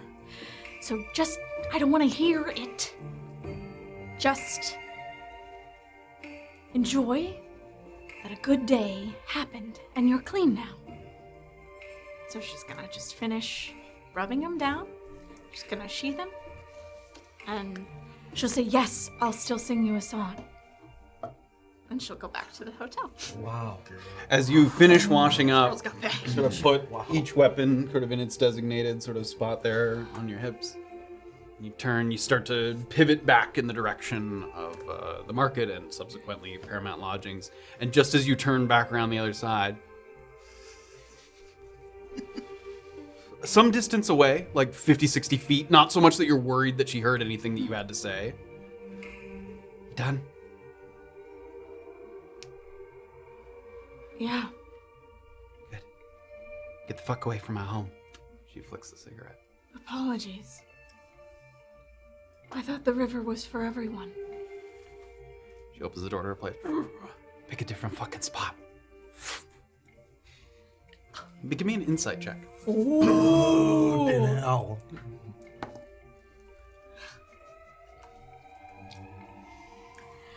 Six. Very difficult. She came and went very quickly. The only thing that you glean is you've kind of seen like a look on someone's face like this before, and you got the slightest hint of the way she addressed you.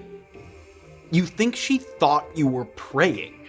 Like the way you were kneeling down by the river and sort of speaking. She couldn't hear necessarily what you said, but your posture, like it seemed like she had that sort of distasteful sense that you might have been praying, and maybe that's why she sort of had such a demeanor, but that's all you kind of get.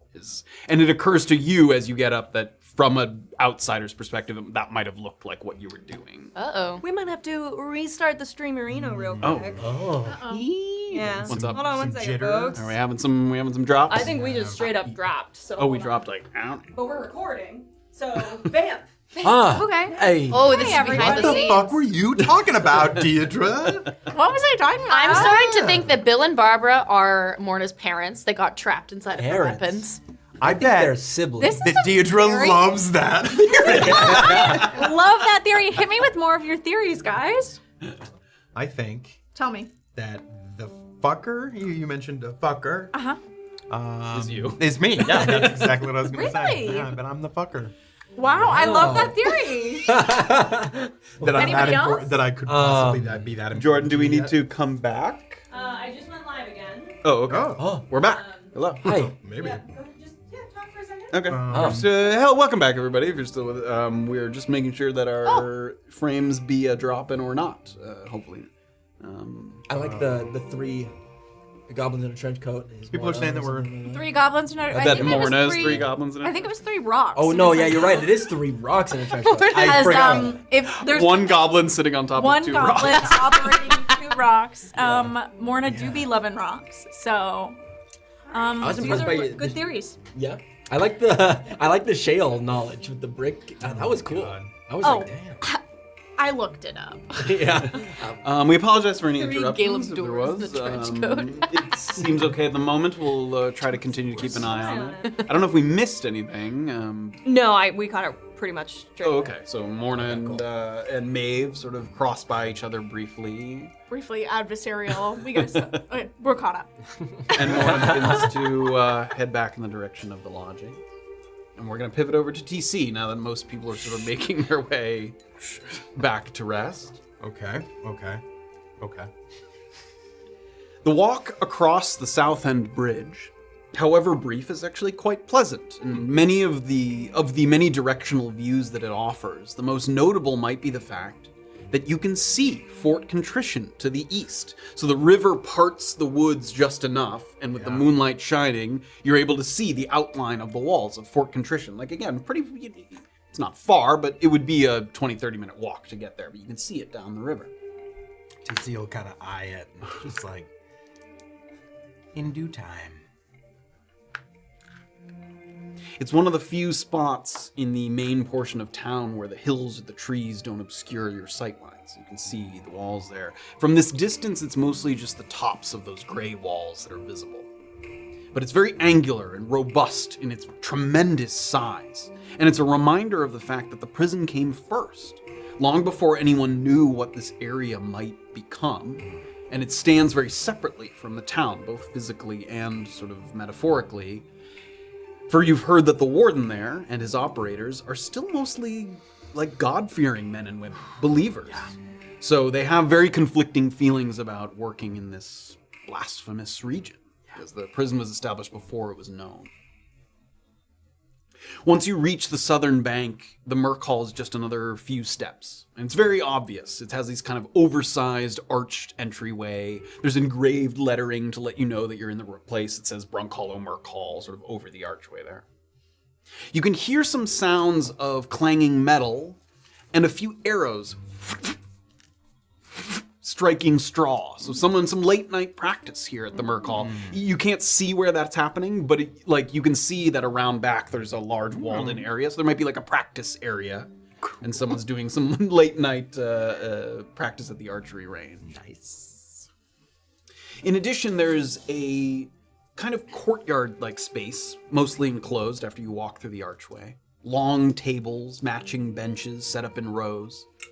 There's a board with parchment postings on the wall, and there's a fenced-in area full of weapons and armor on racks of different sizes. So behind this kind of screen, if they needed to rent out armor or weapons, you could do it here at the Merc Hall. There's a pair of elves who seem to be cleaning, inspecting, and taking notes on inventory. So they take out a couple weapons, they'll count them, make sure that matches whatever the record says, and then whoosh, sort of hang them up on the wall there. One person that looks to be in charge of this process, she seems to be sort of guiding the ins and outs, is a stout and muscular, short for an elf woman. And she has very poor posture, but if you had to guess, it looks like it could be injury related, not just naturally poor posture. She kind of has a little bit of a hunch, and she'll frequently kind of reach back to kind of grab at her lower back. So some sort of long injury that she sustained. She's one of the two that's doing the counting Yeah, and stuff. there's only those two and like one other person who's sitting at one of those long tables that's just kind of like looking through a couple pieces of parchment. It's pretty empty in here at this hour at night. The woman who's counting and doing the inventory also has wrist wraps that are burnt orange with kind of a golden fringe. Give me a history check. Hey, come on. Second history You always do this to me, Matthew. And everyone be quiet. Let me do well just on my very 9. 9. Yeah, it's a 9. You seem to remember that these are colors of one of the major cities, but you can't necessarily recall which one. It's not Perron. You would recognize the colors of your own city, but one of the major cities outside of Brunkhollow. Burnt orange and gold fringe. With a golden fringe, yeah. And you don't know certainly from a glance whether she's actually like affiliated or if she bought those secondhand, but she's got a couple of kind of wrist wraps there. What you got them ugly things on for? These big bodies. So that's what you see. It's just the one person at the end of a long table, and then the two elves that are behind the posting with the poster board area. Is that near where those two people are? Yeah. Okay. Vaguely, like it's on the left wall. You would walk by it if you were to walk up I'll to them. kind of go towards that first. Okay. Great. You take see if I hear them talking, but headed towards Okay. Give me a perception check. Not for the board, but for hearing. 24. 24. They do indeed seem to be having a discussion about. You get the impression that they loaned out some equipment and are now making sure that they have everything. Okay. So you hear a couple snippets that are sort of like, okay, 4 swords that we, sort of put, and they put those away, and they sort of, okay, we also gave out. So that's the impression that you get. That any names that I overhear?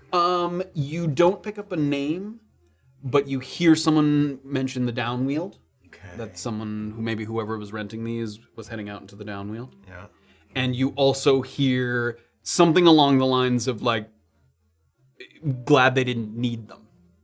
So that maybe a conflict was anticipated but never happened. Okay. So they seem to be relieved that they don't have to kind of clean and sharpen the blades, that the rented weapons didn't end up serving a purpose. Okay. As you walk by the board, it's some stuff's clearly sort of very old. Some of them are dated, and there's a couple of those posters that you caught a brief glimpse of that Morna had that are sort of the recruitment posters. And then there's a couple advertisements for some of the businesses in town. You see a poster for Good as Gold that's sort of, advertising that they have anything and everything you might need.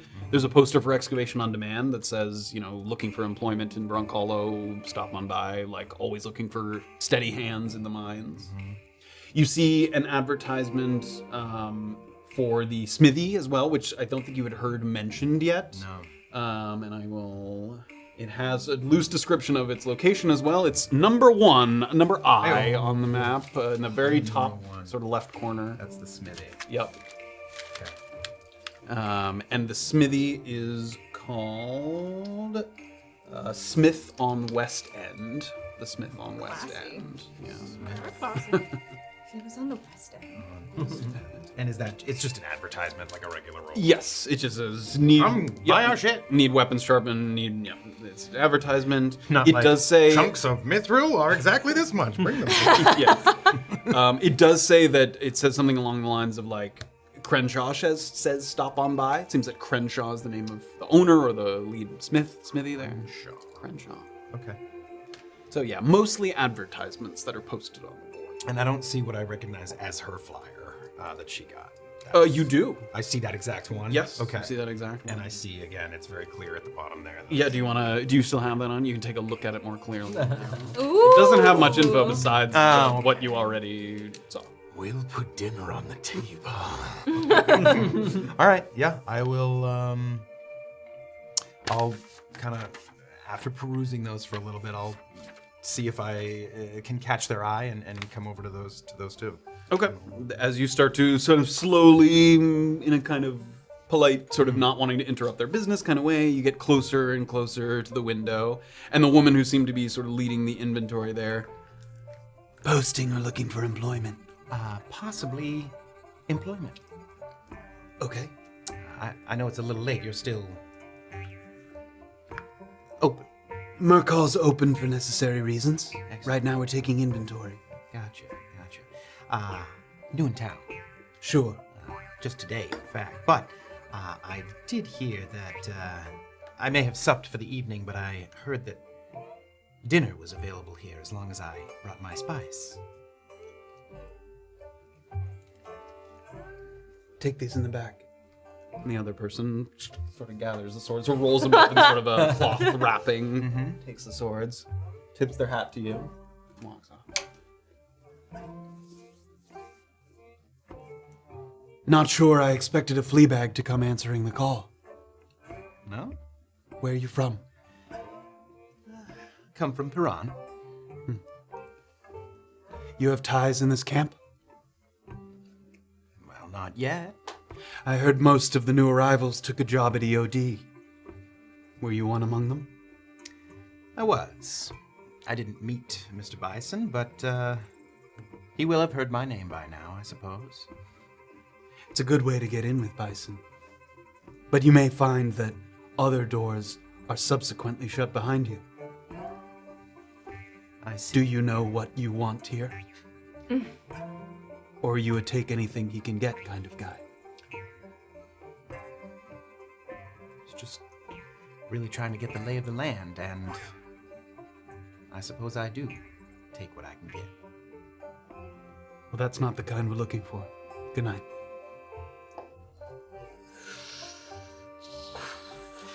You know, being so new here, I have stumbled a few times and put my foot in it, being my mouth.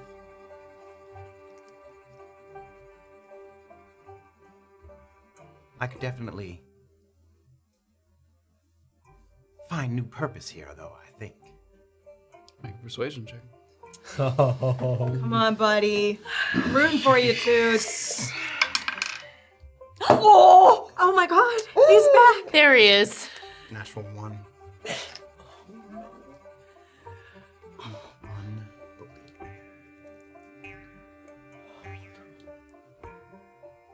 Until I hear otherwise, that you aren't firmly entrenched in Bison's camp, I'll decline to interview you for the job. Understood. Well, the name's TC. If you do happen to hear. Daphne Eusebio. Well, I'd hate to think that I wasted any of your time tonight, Daphne, but it was a pleasure to meet you. Not wasted, just waiting and watching. Of course. Good night, sir. One last thing. Were I to make a show of ingratiating myself, perhaps that might be actually fruitful for someone like yourself to have an ear on the inside. Is that something that interests you? You heard about the meeting today? I did. What did you hear?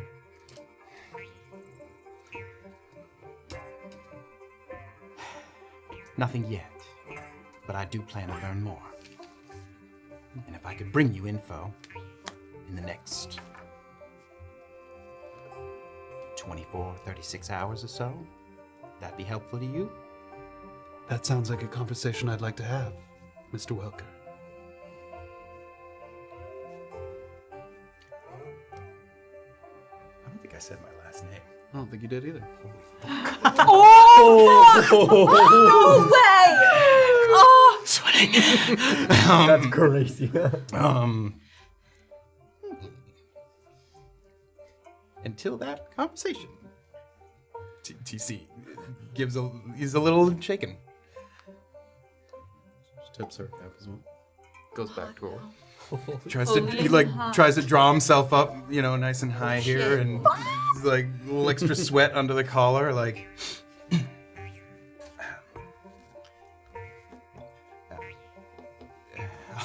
She's gone back. Yeah, she's gone there, back but to she's it. Yeah, just yeah. sort of counting, jotting a few notes down. Target practice out back? Is that for members only? Yes. All right. I'll go. You start to exit out, and as you do, you give kind of a nervous glance to your left, and the guy that was sitting at the end of that long table, who was just sort of minding his own business, sort of just gives you like a. Oh! And you're not sure that he actually could hear what was being discussed, Yeah, just that but it obviously seemed like it didn't go well. It so was he sort of quick and yeah. gives you kind of a. What the shit Holy. is happening? Yep. Kind of walk tall at first, and then a few more hurried steps like after I get to the. Was she the one wearing the wristbands? Yes. Yeah. Yep. She was the one wearing a wristband. Unbelievable. So we're gonna return What's going on? finally to my Paramount Lodgings, where Kayt is the first to arrive. You pass through those front doors, which have now been not fully closed, but usually they're like all the way open to kind of allow some nice breeze coming through. But with the cold air, kind of keeping the crisp air at bay, these doors now mostly closed.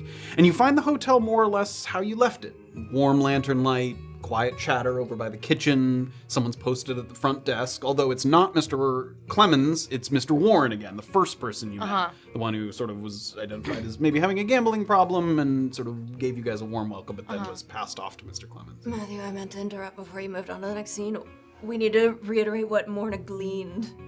Twitch chat is dying to know what Morna gleaned. Oh. At the it cut out right when you said she gleaned from Yes, Dave. we can definitely do that. Yes, Really so quick. as she was there by the river, she had stood up and turned around and realized that Maeve was returning to her home there by the water wheel, and Maeve was a little dismissive and sort of off-putting. And what Morna discerned very loosely was that she may have gotten the sense that Maeve thought she was praying. So she was kneeling down by the river and sort of quietly talking to herself. She even had like her hands out. She couldn't see that you had your weapons, but you had kind of your hands out. So to an outsider, Morna realized that it may have looked like she was praying, and that might have been partially the source of Maeve's Animosity. yes, animosity. But Twitch chat, your guesses were great. There was a whole. We should have just left. Yeah. Well, shit. Sorry. Back to game. There's some creaking coming from the floorboards above, likely people shuffling around their rooms as they ready themselves for bed. It's an excellent example of kind of winding down that you feel very compelled to follow. As soon as you walk through the doors, you feel kind of the weight of the day heavy on your shoulders, and a warm bed sounds quite nice. Or perhaps you'll just sort of flop onto your mattress, boots still affixed to your feet, and call it a day. So you're here in the lobby. You have these timelines have been staggered, but you do have a moment by yourself here if there's anything that you want. I just want to state for the table that I planned to do this before we went to break, so don't add me. But I'm gonna walk up to Mr. Warren. Okay. And I'm just gonna say hello. Fleabag, I'm kidding. Welcome back. No worries. I understand that's only the end of my very first day here in town. Well, I hope it was a good one.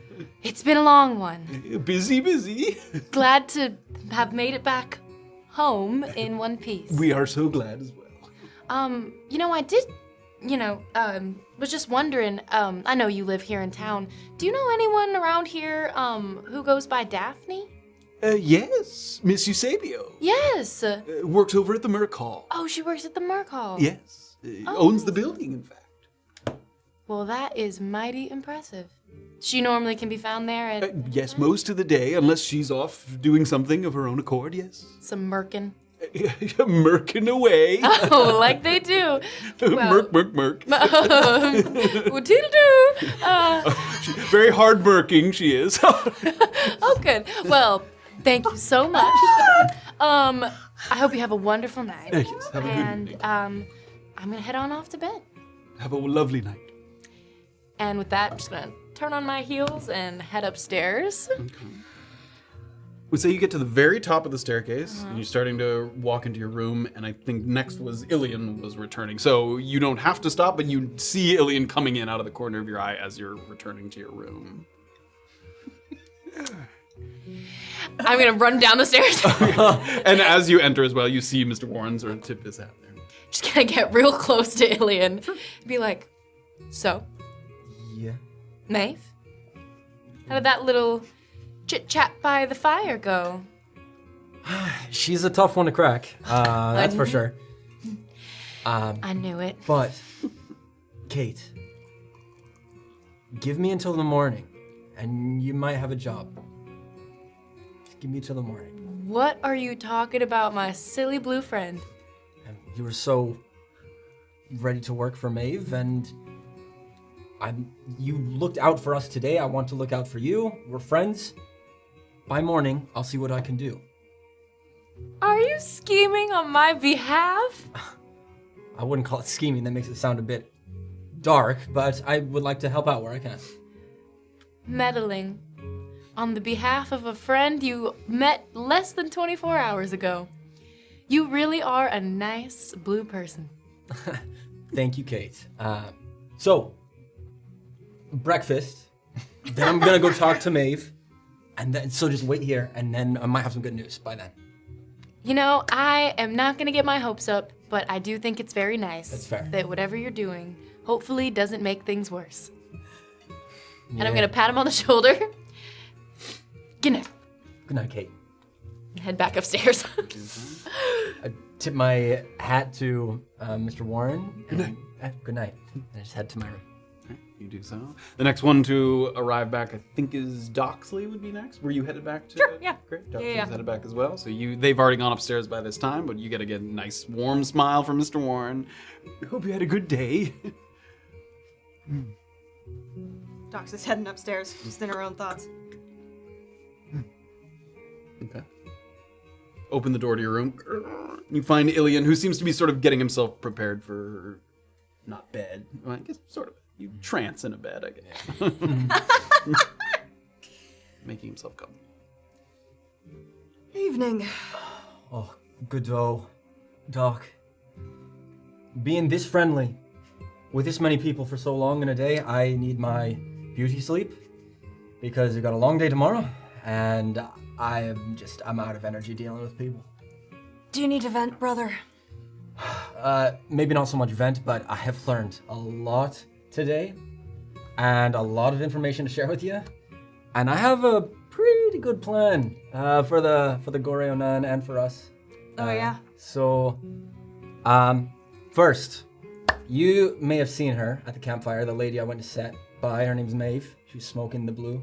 Maeve, yeah, that name sounds familiar. Yeah, she was down by the water mill. She seems to be a potion maker, alchemist for the town, something of that sort. Very smart. And and here's the kicker. Here's the kicker. So you know about Gujek. You've been trying to get close to them. She can make me a potion of language comprehension, so you can take that and understand him, and you can further along that whole thing. Did you already pay for it? No, I'm gonna get it in the morning. Don't! What? I've been busy too, and one of the things that we just haven't had time to talk about is Gujek speaks common. You've got to be fucking kidding. Yeah, no, he speaks it perfectly fine. Okay. Okay. We have exchanged conversations. So I'm glad you didn't pay for it. Well, that kind of throws a wrench into things, because I need to buy this potion from Maeve in a two-part plan, because I need to establish business relations with her. Does she sell anything besides a comprehend languages potion? I'm sure, but... Well, then buy one of those. I don't know if she has it on hand. She made it today, and because I had talked about it. Is there something you need instead? Oh, no, but I already told her I was going to be by to pick it up. I already told her at the campfire I was going to pick it up.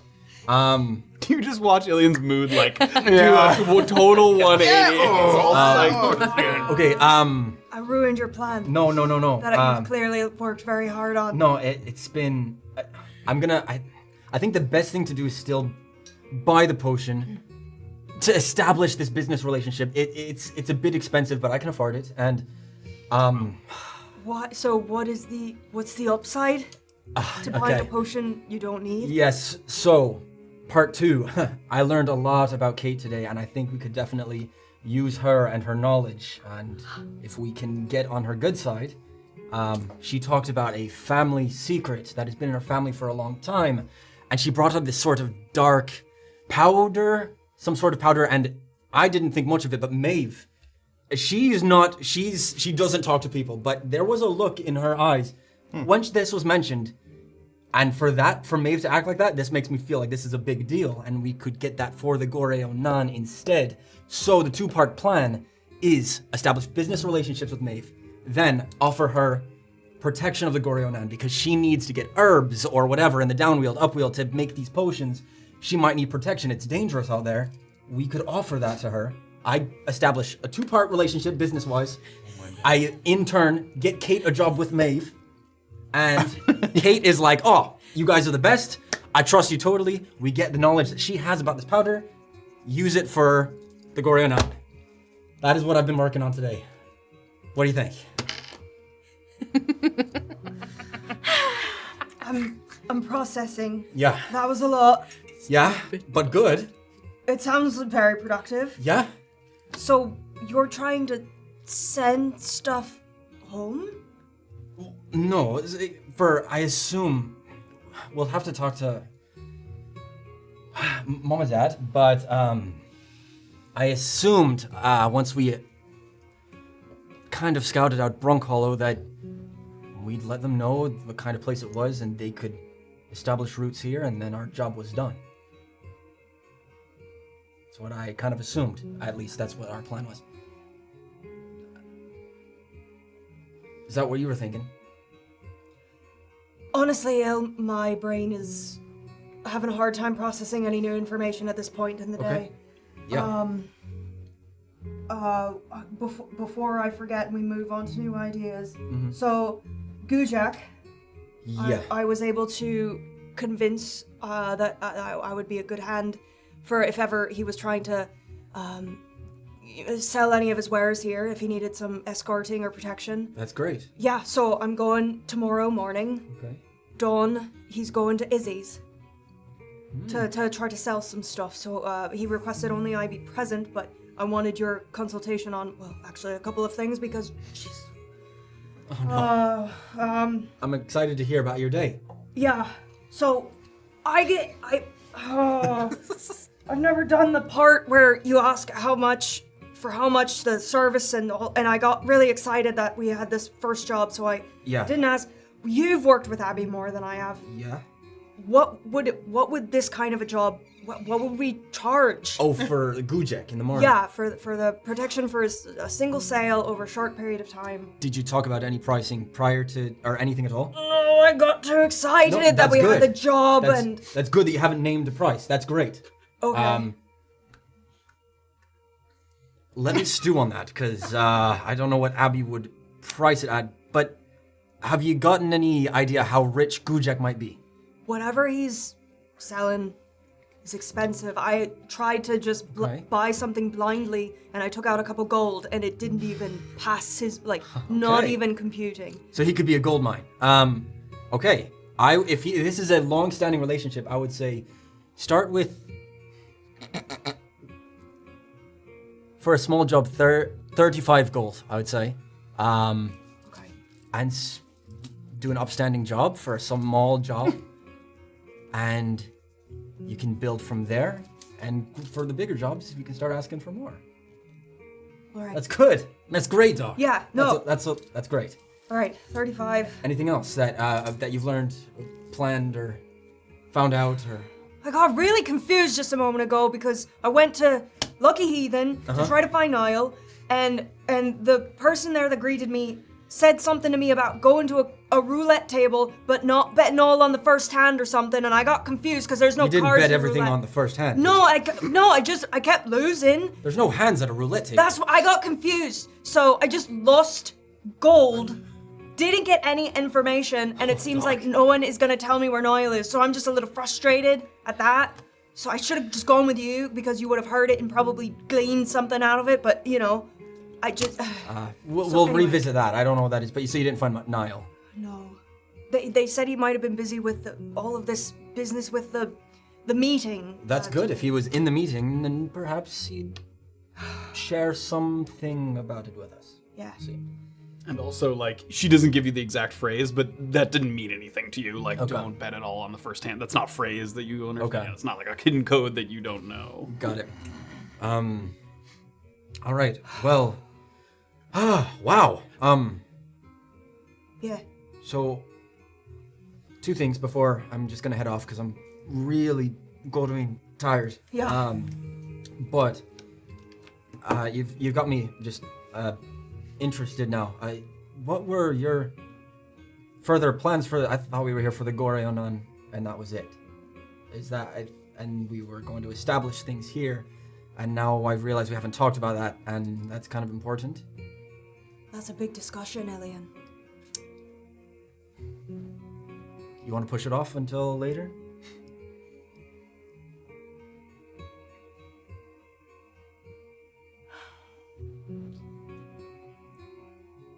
It's fine. Get some sleep, and we'll talk tomorrow or something. That's fine. Good night, Doc. Oh, second question. Silly. Do you really think if someone hanged plants from a ceiling, do you think that makes them smarter or appear smarter? In some way? I've never hung plants from my ceiling. I'm pretty astute, I would think. Yeah. Okay. All right. Good night, Doc. Good night. Good night. Gonna head off to bed. And with the plant hanging mystery still in the air, Morna returns to Paramount Lodgings. And once again, friendly, sort of tip of the hat. Good evening, Mr. Warren. Good evening. She's gonna think about asking him, and then she's gonna pivot and say good night and head up the stairs. Give me a perception check. Ooh. Come on, better rolls. Oh my god, it's a 2. Did Steven give you bad dice? Yeah. Steven, why you give her such bad dice? He gave me bad dice. As you went up to the table to just say your goodnight, it did seem like he was looking at records of people in the rooms. Like, you saw your own name that he saw that had your room number and your name, and like he had a number of things, and he was like checking each of them. And then as you're walking away, he's like sort of quietly talking to himself, but you're unable to hear what he's saying as he's sort of looking. He's just checking to make sure that rates have been paid and things like that. Do you hear him? Okay, she's gonna make a note of that, and she can go and try to check it later. Okay. You head on upstairs. And finally, a little bit of time passes, and TC, using the length of the thoroughfare to sort of calm his nerves, arrives at the doorstep of Paramount Lodgings. Good evening. Evening. And I'll go to as though I'm just gonna walk by and you know,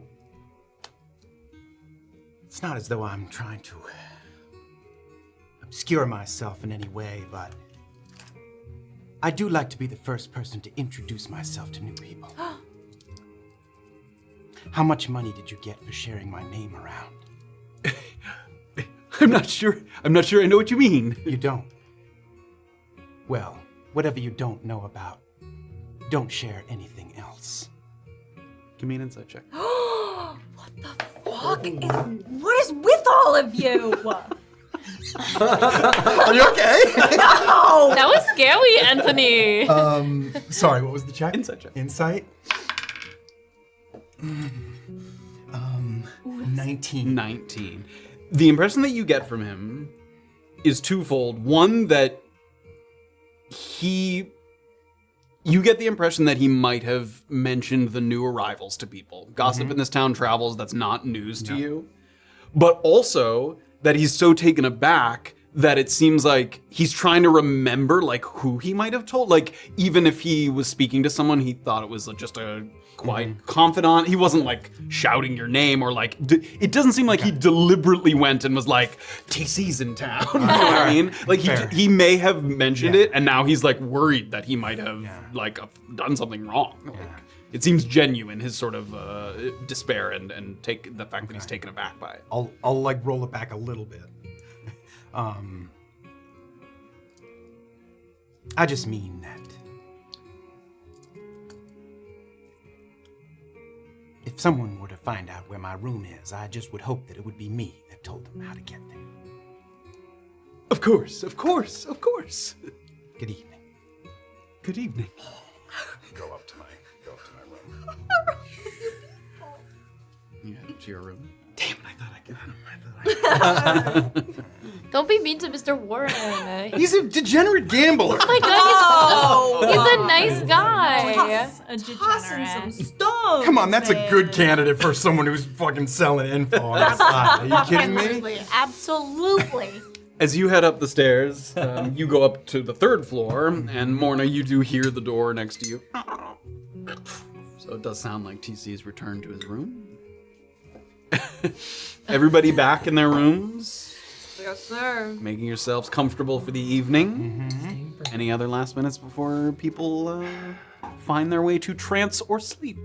As I take my Talon off and kind of rest it next to me on the bed, my hand is super sweaty. I'm gonna like wipe it off my poncho. And then I'm gonna take out my notebook that I have strapped on me at all times. Yeah. It's like under my shirt. Yeah. Don't even put it in my backpack, and I'm gonna kind of take it out.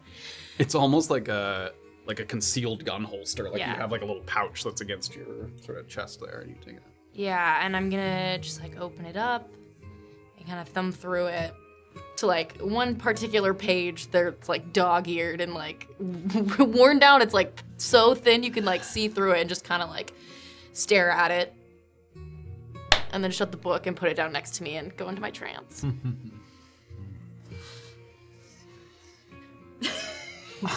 I'll layout of the room. Is there maybe a window? There is. At the far end, so like door this side, window here. Your window in your room faces north, so it's like facing out back, like not toward the thoroughfare, but the opposite side. So there's not really much movement out there. It's wilderness and. Well, no. If you look at your map, there's like that row of houses up on the ridge there. You can see those. Okay. But yeah, you're not looking at the thoroughfare. Before I settle in, second is that maybe there's a light source in the hallway, like a. Yeah, there's several lanterns hanging throughout the lodgings. TC's gonna kind of. Also, like a candle, like a wick in your room as well, if you want to light that. No, keeping all lights out. TC's gonna like take a chair and just kind of position it so that I have both sight, like out the window and to the door. Literally just watching to see if anybody's like passing by the door, like watching the light source at the crease of the door, and just also keeping an eye out the window for any kind of movement. For Give me a perception check.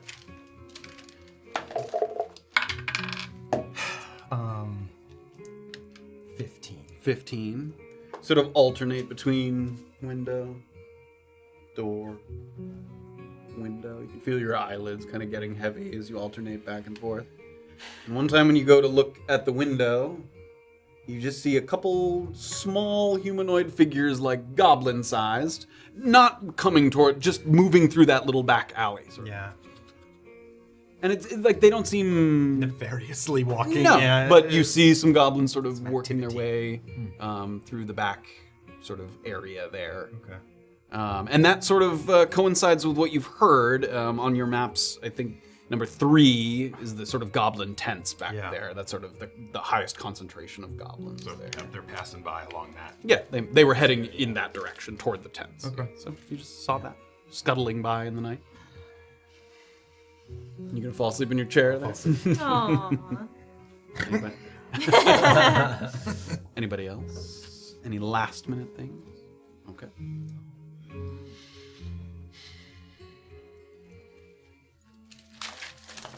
The humans go to sleep. This is a long rest that you are capable. Good night. Restore your hit die, all of your hit die with our.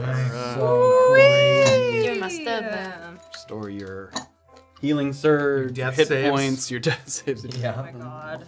I forgot about that. Oh my god. Oh yeah. Holy shoot. The humans go to sleep and the elves enter into their sort of meditative trances. 2 different ways to return your bodies to full strength, differing only in duration and the lucidity of your dreams. Elves exhibit a sort of a far greater control over the content of your slumber. They have almost kind of a lucid dreaming kind of thing. Often elves use that time to either replay the day's events in their head or envision tomorrow's event, sort of walking themselves through what they might want to do or how they think that conversation's going to go, preparing yourselves for how different scenarios might play out in your mind. When Morna, Kayt, and Illien pull free from their trances, they kind of come to, and you can tell by just the middling. Oh, sorry, not Morna. Sorry, Kayt, Illien, and Doxley. I'm sorry. Oh yeah, Oh, Lord. That was a Morna wakes up in Illien's bed. Morna wakes up and she's like, oh, I'm an elf. Sorry about that. It gleamed Kayt, inside. Illien, and Doxley pull free from their trances. You can tell by just a little bit of light coming through the window that the town has yet to sort of fully spring to life. There's a few people awake. You can definitely hear some people in the thoroughfare, but it's unlikely that businesses have really opened in earnest yet. Most of sun's not up, right? it is like barely. Like the sun is. Oh, okay. Aw. What do you mean? Well, Gujek said dawn. Oh, To be on yes. time. It's very early stages of the sunrise coming up over, so it's Got it. very, very, very. You better run, bitch. You can hear a pair of horses outside clopping through the thoroughfare, but it's otherwise deathly quiet. A sensation that you've grown accustomed to the more that you've resided in mixed communities where the majority of the population requires a full night's rest, but you don't. You sort of have that extra time to yourselves in the morning before you face the world. So jealous. On the full day. I want that for me. So, you guys wake. Doxley's getting up, and is there like a basin? There's a wash basin, yep. Great. It gets replaced each day. Yep. Doxley is gonna do her best to scrub down. She'll grease her hair back. Usually it's like in a weird frayed lump, but she'll like grease it back so it looks well done. And then she'll take out her fine clothing, which is like Oh shit. like a midnight black long jacket with like a gray vest and then this like collarless button-up white shirt. But same disgusting boots. Can't hide those. And Find your appearance quite improved from sort of your general traveling clothes. And then she'll realize that she didn't give Illien, her brother, the gold that she was supposed to give him. Whatever. So she'll take the 5 gold out of her bag. How much did you lose at the Lucky Heathen? Enough to lose count. You can keep the 5 gold. It's fine. Look, Il, I don't want to talk about it a lot because I'm going to get distracted, and this is a big thing I want to be focused for, Yeah. but I'm not doing this for Marilyn Lachlan. I'm not doing it for the Glorianon. We can talk about it later. She'll plop the 5 gold on a nightstand on the floor, and she'll leave. That was a lot of lore. I'm just gonna sit with that. Take a moment to yourself in your room. Kayt, you rise as well. Very, very early stages of light coming through. A shower, a basin Yep. wash. You use the rag there to wash as best you can. Yeah. Sort of getting off all of the... Any crusty blood, etc. Burnt skin patches, whatnot from the method. As you're washing, I think because you guys are on the same floor, as you're washing, you hear sort of clunk, clunk, clunk, some heavy boots kind of moving by, and you don't know for sure, but you know that they're elves, so it stands to reason that they might have woken at a similar time to you. Do I know / remember if or did you mention if Daphne is an elf? Daphne is an elf, yes. Okay, cool. Good to know. Yeah, gonna get nice and proper. And then I guess I'll head down because we said breakfast at dawn, so are we agreeing that Indeed. this is now dawn? Yeah, it's about dawn. Okay. Dawning. Okay, I'll head down. Head down as well. Yeah. So as you open your door, you see Doxley has already she's gotten down to the last sort of steps moving down the staircase there. Docs, Morning. you're looking rather fancy this morning. Thanks. Well, you know, not slogging around in a carriage all morning, so figured I'd look nice. You heading out somewhere? No, You're gonna have breakfast with us? no. What a great chat, as always. Have a good day. Illien's on his way down soon. I'm sure he can sit with you. Thanks. You get to the base of the stairs, And you look around, and very quickly you notice that Gujek Claiborne is sitting in the sort of dining area there, not in one of the booths, but at one of the tables. And he, too, is rather... done up is not the right word, but like you clearly made an effort to look more presentable. He's cleaned. He has a different sort of shirt and jacket on from the day before. In addition to that, sitting beside him is a kind of briefcase or sort of bag of some kind, and it has 2 padlocks that are keeping it shut. So it's like a locked case. In addition to that, there's a chain on the case, and the chain is attached to his ankle. Dang. Awesome. So he has a locked sort of case that he has by his foot that is attached to his person as well. Be a good heist. Can I see? Cut it off. Can I see Doxley sitting down with Gujek? Do you walk over to Gujek? No, I was Okay. just gonna like stand in the lobby. Okay, she does not. Oh, you she see not- Gujek, no. but yeah. Okay. I do But not Doxley doesn't. approach. As you get down to the bottom, you're the first one down, and now it seems that the morning shift is being taken by Mr. Clemens, who you spoke to at length prior. And he catches your eyes, you come down. In addition to you, he sees Kayt at the top of the staircase and motions to her as well. So the 2 of you. On down. I may as well relay this to the both of you first and foremost, since I'm not sure if I will catch you all together in the same room at the same time. Mr. and Mrs. Montero, who own the Lucky Heathen, just a couple of doors down, they left a message with me to request the privilege of your company at sometime in the afternoon, whenever is convenient for all of you.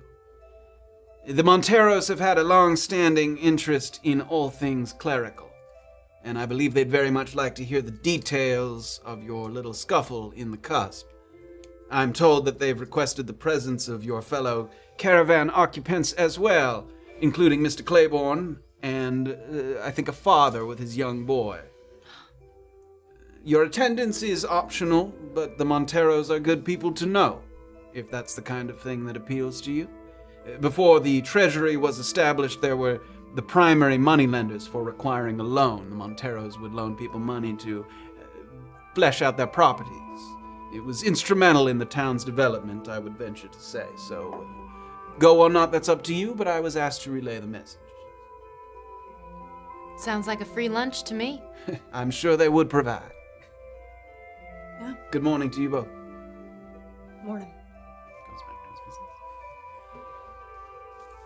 business. Illien, are you coming down after sort of...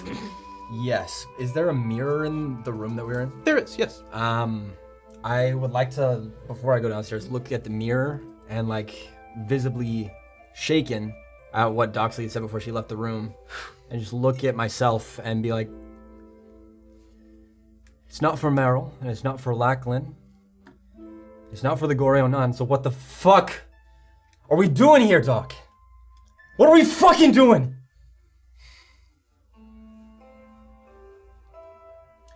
All right, Illien. You got friends to make and people to make happy. And I'll go downstairs with a smile on my face. He's a tortured soul. I was just relaying a message to your companions. The Monteros at the Lucky Heathen, I'll let them relay the details, but they're interested in hearing about your little fight that happened in the cusp with the cleric. Perfect. Again, an optional, I simply provide the message. Thank you for passing along. I appreciate that. And good morning to you. Good morning. Go try to find a table for breakfast, or I see Kayt or something. Is there like a you know, like a continental breakfast style? Like, is there like coffee somewhere? Do you know what I mean? Like, is there somewhere I could like grab a mug? Yeah.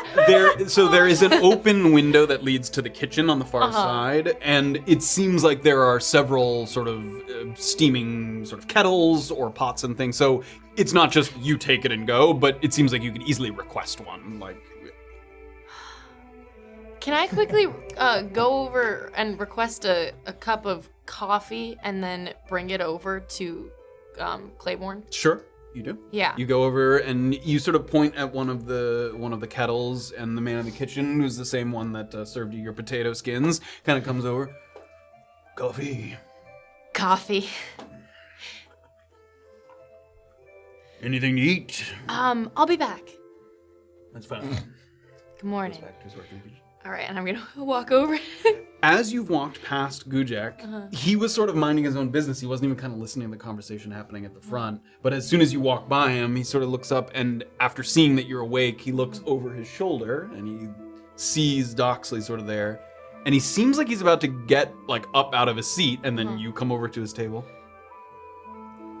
Good morning. I know you don't know what I'm saying, but I want to thank you for the drink yesterday in the carriage. It's a cup of coffee for your morning. For you.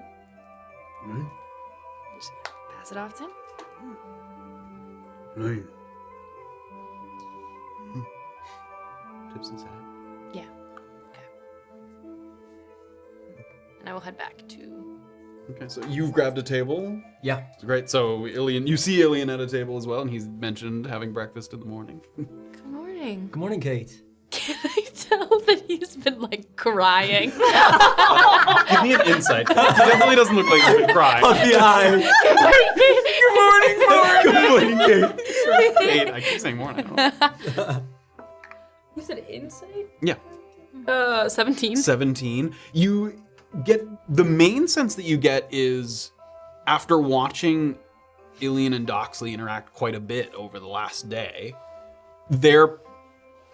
it's a little cold in the room. Like it just feels like it doesn't seem rude or anything. It just seems like the two of them who normally when they enter a room together, they're immediately sort of talking and stuff, like they kind of keep a little bit of a distance. They're obviously both kind of thinking and they don't have their usual kind of sibling kind of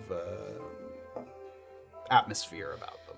So Yeah. you detect that there's something off about it. Cool. So I slide into the table. It's like a booth, right?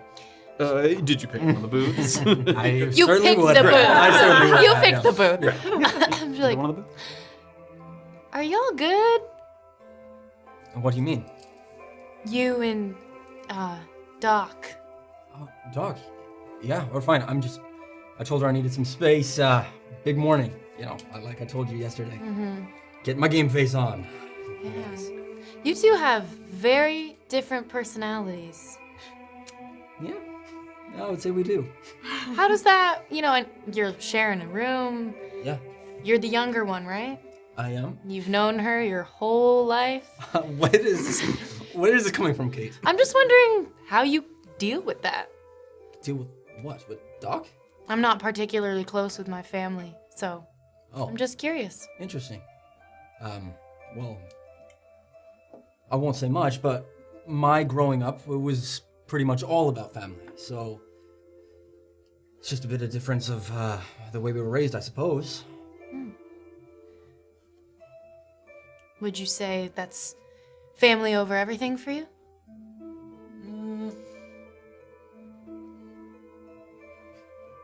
I'd give my life for Doc, if that's what you're saying. What about your parents? Why is that important to you? Sure, yeah, they're great. I don't know. I like to have intimate conversations early in the morning. I find people are more likely to open up. In the morning. Yeah. Okay, that's cool. Caught off guard a little. New That definitely- beginnings. Yeah, they caught me off guard. The soft light of the sun filtering in through the window. Kayt, this is a weird conversation.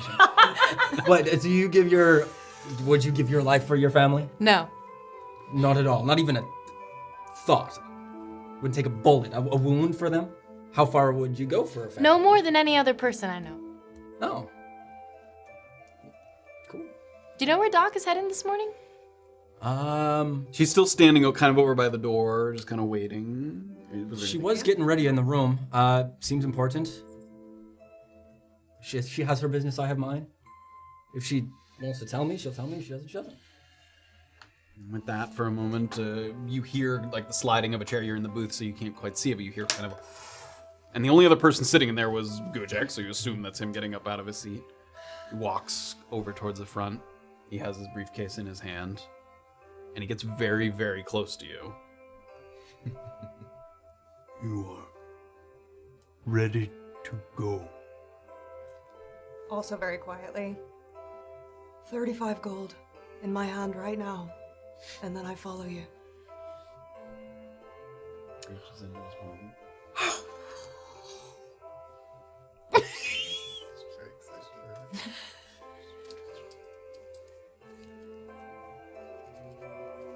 $20 now.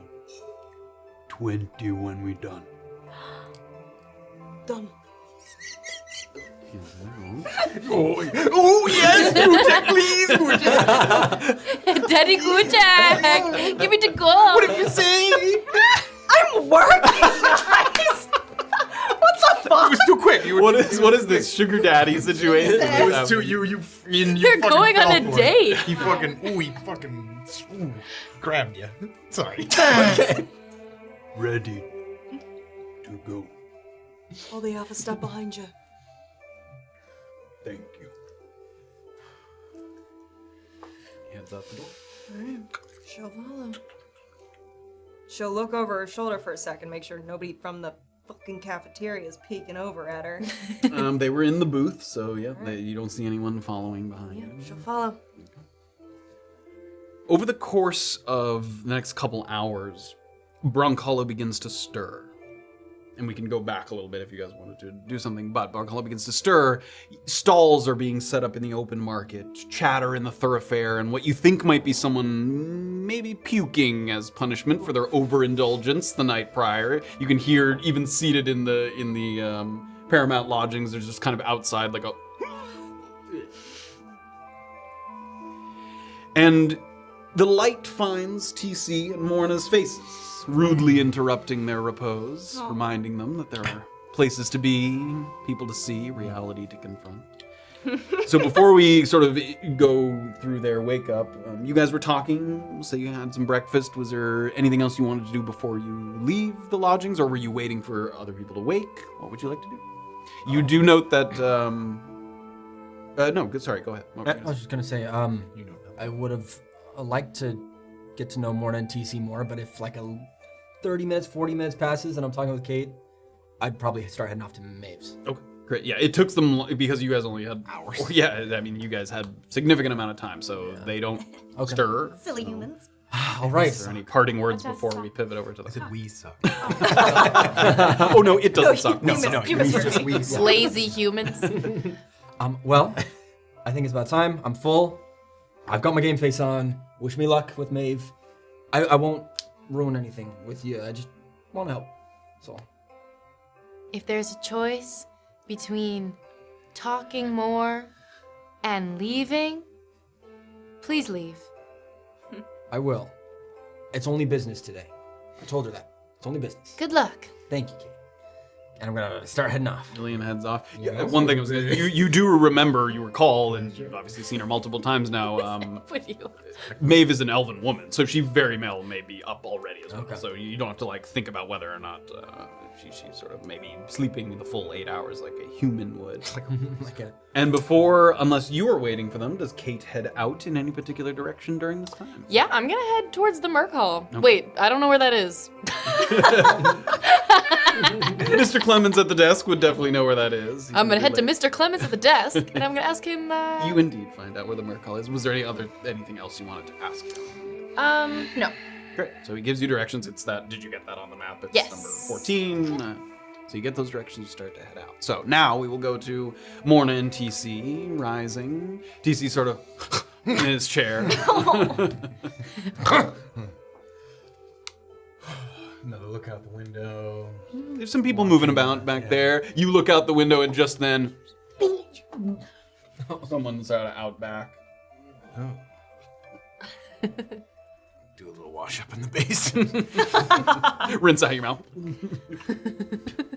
Morning showers. I'll give a listen to see if I hear any stirring from the door. Give me a perception check.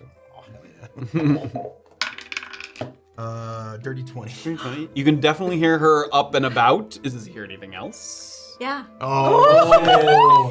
What's he here? What does he? Yeah. Morna is perhaps in the middle of, you hear her talking to herself, and you hear her say, I am not so foolish to think that the gods cannot hear me here. And I pray that you would use your mercy to help me. And then she will start humming quietly to herself. What you might recognize as a hymn. Mm-hmm. And you might catch a couple little words that says, let the gods take you up the mountain. Let the gods take you up the stream. With your feet on the ground, the gods will surely take you down. Let the gods take you up the mountain. Holy shit! Oh my god. What? You hear like a cup like clattering against the wall. What the fuck? Do I hear that? No. You do indeed recognize it as a hymn, yes, as a religious song. Cool. What The the religion. fuck? Just, yeah, I mean, Yeah, it's not quite Because again, we're not, nobody's yes, specific to gods. a hymn to the gods. You recognize it as such. Hummed by high society and low society alike. Yes, you have heard this performed in both large and small places of worship. Okay. Sorry, did you not think the same thing? What? Did you not have the same question? I'm sorry. Get out of my ass! You get out of my ass. You're in my ass. All right, cool. I'll wait for her to finish up here. Just see if there's any more goodies. Because I haven't been able to tell that the walls are very thin, have I? So as far as you can tell, there isn't anyone on the opposite side. So TC's Great. room is on one side and someone's on the other, and you haven't heard anything, and TC's been very quiet as well, so Cool. not to your knowledge. There's no reason for me to be quiet. Not put the sound. I mean, you're even when you're singing, you're not like Oh, no, I'm not belting, loud. yeah, No, but I'm singing but yes, you're softly. you're not aware that sort of someone carefully listening in could Yeah. hear. So So there you go. You're welcome. Damn.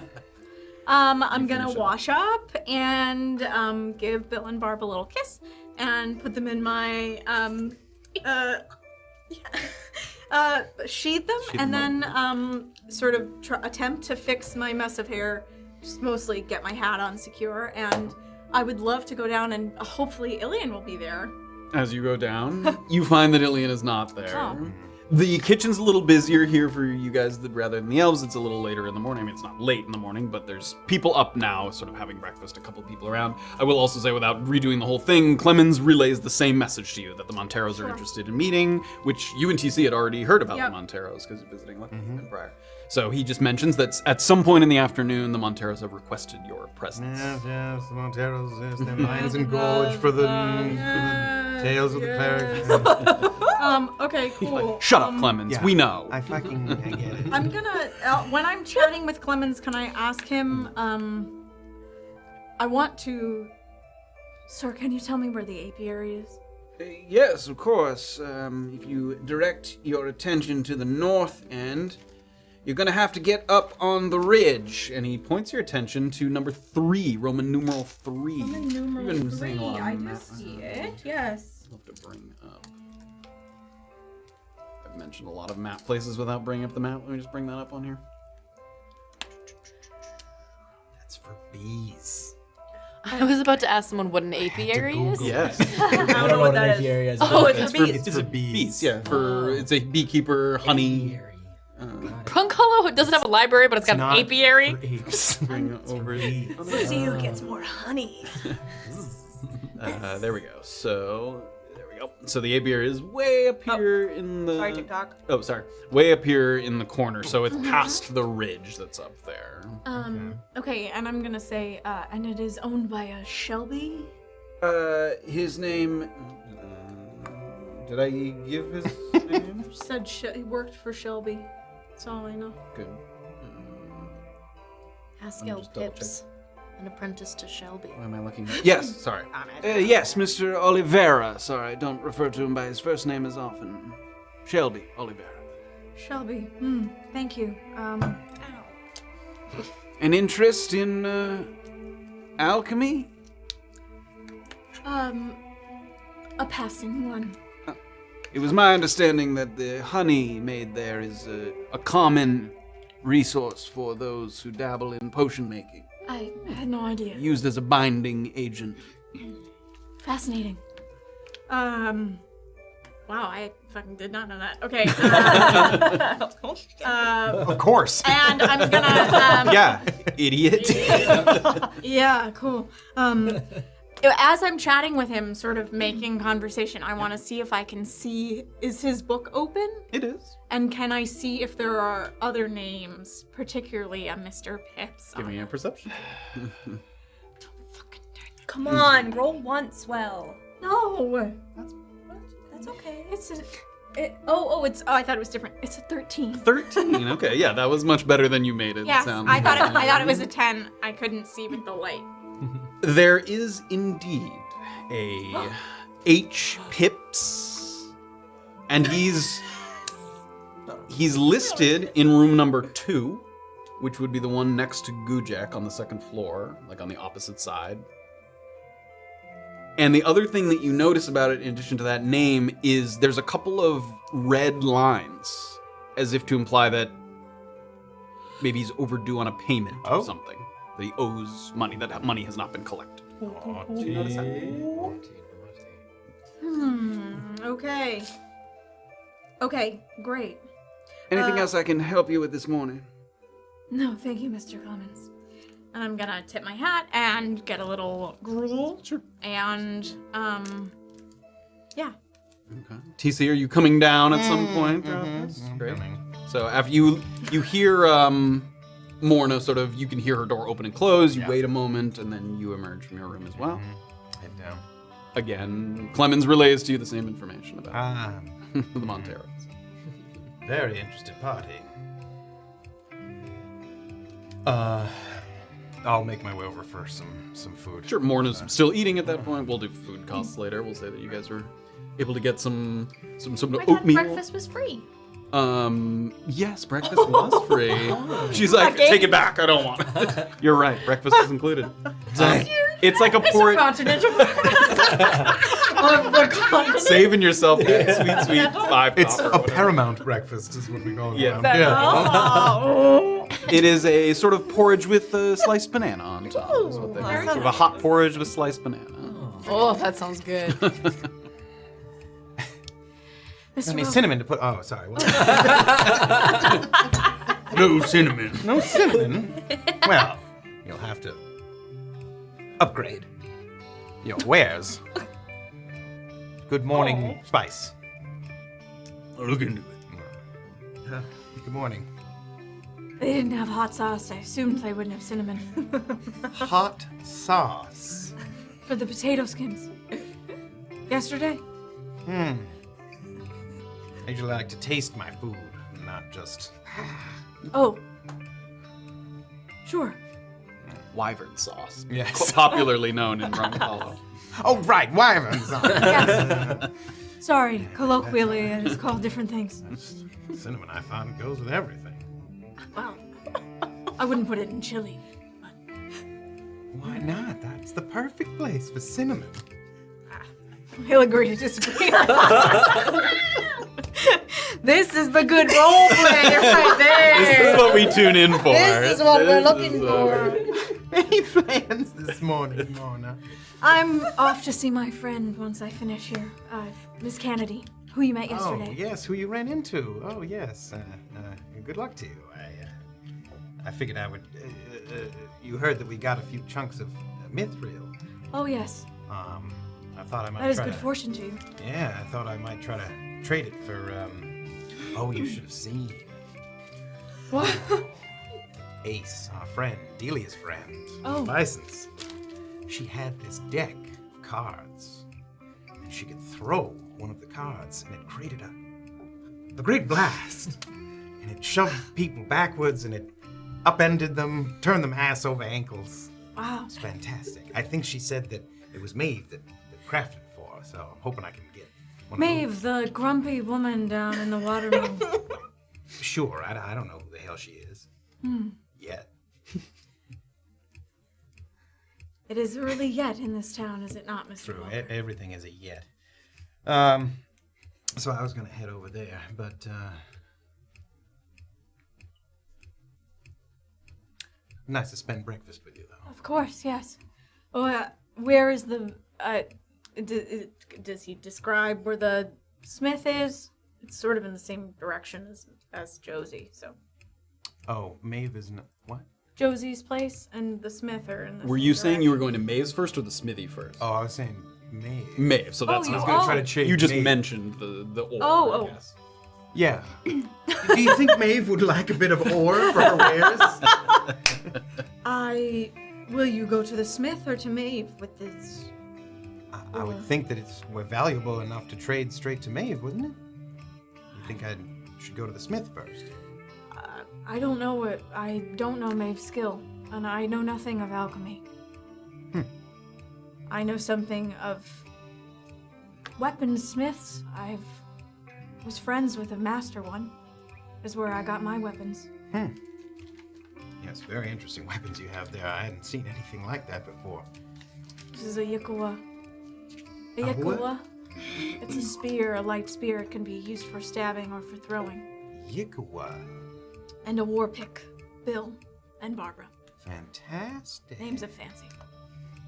Does everyone name their Yikuwa? No, the weaponsmith who gave it to me thought it was funny. But you've kept it up. Good Bill enough and joke to Barbara. keep up. I think it's amusing. But, Well, now I am intrigued by this smithy. Maybe I should go there first. oh, he is not here. Well, I just He's meant... in periphery. Oh. Your day is your own, Mr. Welker. Riveting discussion here at Paramount Lodging. Jesus. You were gonna... Oh. Where did you... Oh, yeah. Oh, okay. Yeah. Morna and TC. Go to shake hands and bump it. Never mind. Okay. Good day to you. Good day, Morna. You guys leave, and are you indeed going to in the direction of Maeve? I'll go to Maeve's. Great. Great. Yes. Oh, man. Rewind back in time just a little bit, and we're going to follow Doxley for a moment. You head back in the direction of where you originally entered into town. You see the livery and the boarding house on your left, where baker's wagons look like they're still undergoing repair. They received, as you know, some heavy damage, some sort of blast of fire, some of the going over bumpy terrain. So it looks like those wagons are still very much in the process of being approved to be kind of roadworthy to and from Brunkhollow. Across the street from there is one of the more aesthetically pleasing buildings on the block. And this is building number 2, if you're looking at your maps. And it seems like Gujek is headed straight there. Bumblebees just rated us with the party of 15. Hello. Oh, Thanks for joining us. Thank you for joining us. This aesthetically pleasing building has this front edifice made of white brick. Polished bronze statue out front is an owlbear rearing back on its hind legs with its kind of beak open. So it has this big, it's almost like as tall as you, a little shorter than you, but an impressive statue nonetheless. Impressive in the daylight here, but also maybe terrifying if you stumbled past it drunk in the evening. You could see that happening. You see some rates posted on a wooden folded sign just beside the front steps, indicating the average cost of a letter to be ferried to one of the 5 major cities outside of Brunkhollow: Perron, Unesia, Sewall, Istigh, and Vancor. Beyond that, you can peer to the inside, where you'd swear there's a portal to another dimension of spotlessness. An immaculately clean and organized mailroom that makes the rest of the town look disheveled by comparison. You look inside and this looks like a mailroom that would be in the wealthiest part of Perron. Like, it's beautifully kept, clean, every surface immaculate, very much presentation being a part of its appeal. Even the parts that on a regular day you describe as tidy, like the Paramount Lodgings has, kept itself tidy, but even that pales in comparison to the sort of presentation before you. Sitting at a desk behind a caged window, diligently sorting through several piles of envelopes, is a full-bodied human woman that, even before she speaks and you hear her, strikes you as having a very commanding presence. She's easily over 6 feet tall, and she has short, curly blonde hair that frames a kind of round, friendly face. On the opposite side of her desk, that you can see a little more clearly as Gujek breaches the threshold and you follow him in, there's kind of a jittery dwarf. You can see just moving sort of erratically, like he's a little nervous, a little fidgety. And he's sporting a filthy floor-length jacket that would look filthy even in a dirty place, but here it's like the contrast is, you can see it a mile away. And he's caked with so much grime in his beard that you can't tell if its natural color is brown or black, like his beard has so much sort of gunk in it. His very thick forearms are curled into little frustrated fists, and his lower lip juts out past his upper one, sort of giving his face a kind of permanently displeased disposition. Also present in this room, tying up packages with lengths of twine in the corner, is a halfling man. He's dressed in an all-black suit that's accented with a red bow tie. Black suit, red bow tie, very clean presentation.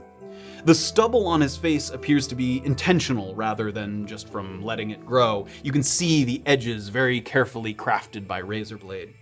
And he has a leather glove over just his left hand. So right hand, no glove, left hand, glove.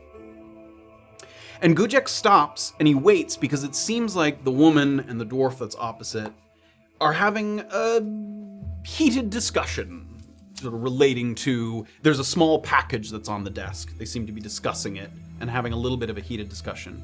And Gujek stops and he just sort of waits and listens. He doesn't attempt to approach or kind of make any attempt to intervene. So you just listen to the conversation back and forth for a moment. The dwarf speaks first, at least first since you've gotten inside. Do you just bet on some gullible portion of us being fully illiterate? Or has so much fucking time passed between me opening the door and coming to stand here that the rates have since been raised? And the woman responds, it's a funny little flaw in all of us that we stop reading when we find what we're looking for. But beyond the mileage, there's a base rate that's a minimum, plus a fee for the extra care required to handle your delicate contents. But if it's gonna cost me a day's wages, I might as well walk the fucking thing myself. And you see her put a hand on the package, and she slides it across the desk. For correspondence barely beyond the line, we find that many people choose to do just that. And there's a moment that's like a stalemate between them. A couple beats pass where they kind of eye each other and they wait. And finally he puts his hand and he slides it back across the desk. You're lucky I have some tasks that require my immediate attention. And she takes the package. She very calmly sort of looks at it, and it looks like she sees that there's no kind of address on it or anything. Would you like to pen the recipient's name? And at this, his frustration kind of boils over the dwarf, and he slams his hand on the table. Is it on me to do every fucking little thing? Shall I provide the horse for your courier as well? And the whole room goes silent. This kind of outburst sort of leaves a bit of tension in the air. And in addition to that, you look over and you see the halfling sort of reach into a drawer in the desk that he's seated at. But he doesn't make any additional move, and he also kind of straightens his posture a little bit. And again, there's a couple of beats between the two of them. And she's holding the package in her hand. What is the name of the recipient, darling? And the man, sort of surprised at his own outburst, kind of... Kirley. Adam. K-I-R-A-L-Y. And you see her sort of take a quill, dip it in ink, and she... Adam Kirley in Mirkwell. To get your letter by tomorrow evening. And the man sort of counts out a couple pieces of gold, throws them on the table. And he turns and he moves past Gujek and he kind of bumps him on the way by. He pushes his way out the door and back out into the thoroughfare. And at this, the woman across from the desk kind of looks up and she sees Gujek now, who's been patiently waiting there, holding the briefcase in his hand. I'll be with you in one moment, honey, if you just have a seat. She looks like she's kind of writing a couple things down. She takes out another letter and starts to write. I've just a short letter to write myself. I correspond with the outside so infrequently, I sometimes forget how to address a letter properly. A fact I suppose I ought not to advertise, lest it speak in opposition to my competence as a courier. She writes a little bit. Okay. Well now, welcome to my place of conveyance. What can I help you with? And you look over once again to the corner, and the halfling has closed the drawer and returns to his sort of tying of packages. Okay. Gujek walks forward.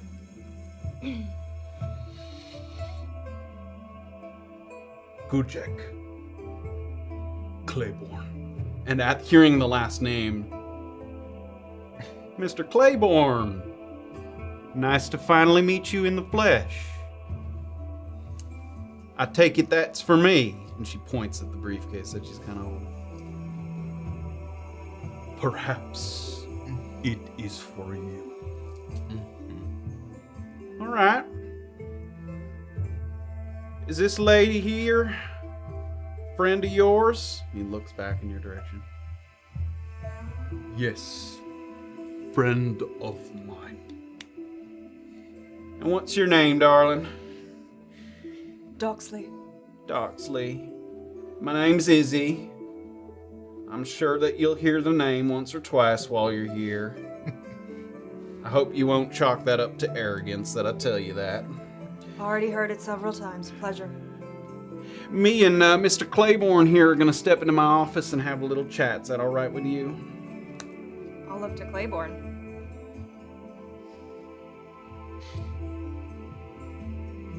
Fine by me. That's good. Mr. Betts here, my boy Micah, he'll keep you company. If there's anything you need to address, feel free to jot it down and we'll take care of you once we get back. Come on, Mr. Claiborne. Can't wait to hear what you've got to say. She gets up. And again, her sort of towering presence, now that she's standing, she could easily be 6'4". Like, she's towering over some of the other people in the room. 6'5", right? Not even close. And she opens kind of a side door, and you can see inside where there's, again, sort of an office that has a couple chairs. It's immaculately clean inside. And Gujek kind of gets to the threshold of the door. Nods to you. He goes inside. When peeking in, do I see any windows from that area? Like, is that on the external part of the building? It is, and there did look like there was a window on the opposite side. Yep. Okay, and then... It looked small. It looked like there was a desk, 2 chairs on opposite sides. There's some bookshelves and some other personal sundries, but... I'll start to move as though I'm gonna station myself literally right beside the door. Like, right on the other side of it. The door to the building or the door to her office? To her office. Okay, great. Yeah. Yeah, sure. Is that gonna be... Am I gonna be able to also keep my eye on Micah? Yeah, the room's pretty open. Okay. Like, he's not tucked away behind a wall or anything. So, Great. you're maybe 20 feet away from him, but you're in the same. You can see him from there. Okay. I'm gonna try to listen, make sure that everything sounds not hostile, and keep my eye on Micah. They close the door behind you. So you're in the room here with Micah, the halfling that's in kind of the black suit with the red bow tie. And he's sort of playing with the glove. You can see him kind of pulling at the finger and then pulling it back onto his wrist, pulling at another finger, pulling it back.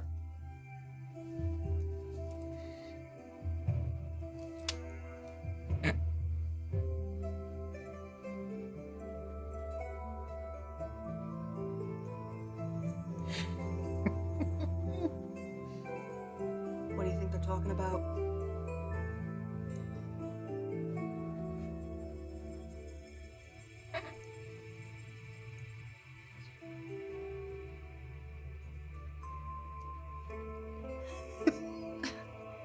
Can I help you, friend? All right. Can I hear anything happening on the other side of the door? Give me a perception check. Oh boy. Oh. Oh, shit. Not only can you not hear anything, the second that the door closes, they're like, she's like, come on in, Mr. Gujek, have a seat for me. And the door, and the sound is gone. Like it's obvious that this was made to be a place for private discussion. The walls are thick, the door closes cleanly, there's no sort of gap along the floor. You can hear it kind of slide closed. Okay. So very much a room for that purpose. No air. Air can't come in. Hold your breath, Mr. Gujek. After about like a minute of silence, to Micah, Doxley will say, unless they're whispering in there, seems I'm gonna have a hard time keeping an eye on my client. Hope you don't mind, I'm gonna go ahead and take a peek from the outside. I'm gonna start moving to go outside, to go to that window. Start to walk outside. Yeah. And just as you reach kind of the threshold of the door and you're about to turn and pivot, you hear a drawer open up. And that's where we're gonna end. And you feel an arrow lodged in your neck. Oh my god. What? Come on! It has begun in Brunkhollow as we meet some of the major players here. Something sketchy's going down, you guys. Something. Everything in this good town is sketchy. Everyone You're off? sketchy. You're sketchy. You're sketchier. I'm not sketchy. I'm very open. I think. Everyone's sketchy. The sketchiness is in full swing here as everybody tends to their business in their own kind of way. Everybody off to a bit of a different place. We'll definitely, I know TC's on the way, but you arrived at Maves much before TC, so there's time for you to see to your business before he arrives. Blessed. So much lore to mine. So if you watch back, a lot of names and places dropped in this episode. The Goryonan. The What? My kingdom for what is the Goryonan? Where did you hear that? I don't know what that is. For everybody, for Twitch, I put the link to our Discord in the chat. Yeah. On TikTok, there's a link tree somewhere in there. But join our Discord because there's a special spoiler heavy area. I guess it's To discuss the current Talk about the discuss the episode. current episode. Pogodogo New should be making that. Thank you so my very favorite much. place to Pogo. visit. Yeah, Yes, it's I great. always The discussion there is always Please join the awesome. Discord. Lots of fun stuff. Yeah, it's gonna be a juicy little Ooh, lore episode. so much Yeah. lore. There was a lot of There was stuff. Like so much I was going on. surprised at how many names came up this episode. Dang. You just never know. But the biggest thing of all is cinnamon. Cinnamon and Goes in chili everything. debate. That's exciting. Oh, What I meal? will say, cinnamon and chili is delicious. That was I was trying to get in the comments, discuss the merits or the dismerits I of see. Cincinnati style chili. Okay. I see. That's You're this trying- is- It's like You're a Thieves' pot Camp that stirrer. he's trying. He's like, cinnamon goes in everything. Everything. She's like, not chili, and you're like, okay, she doesn't know shit. She doesn't. Remember the intelligence score. Hey.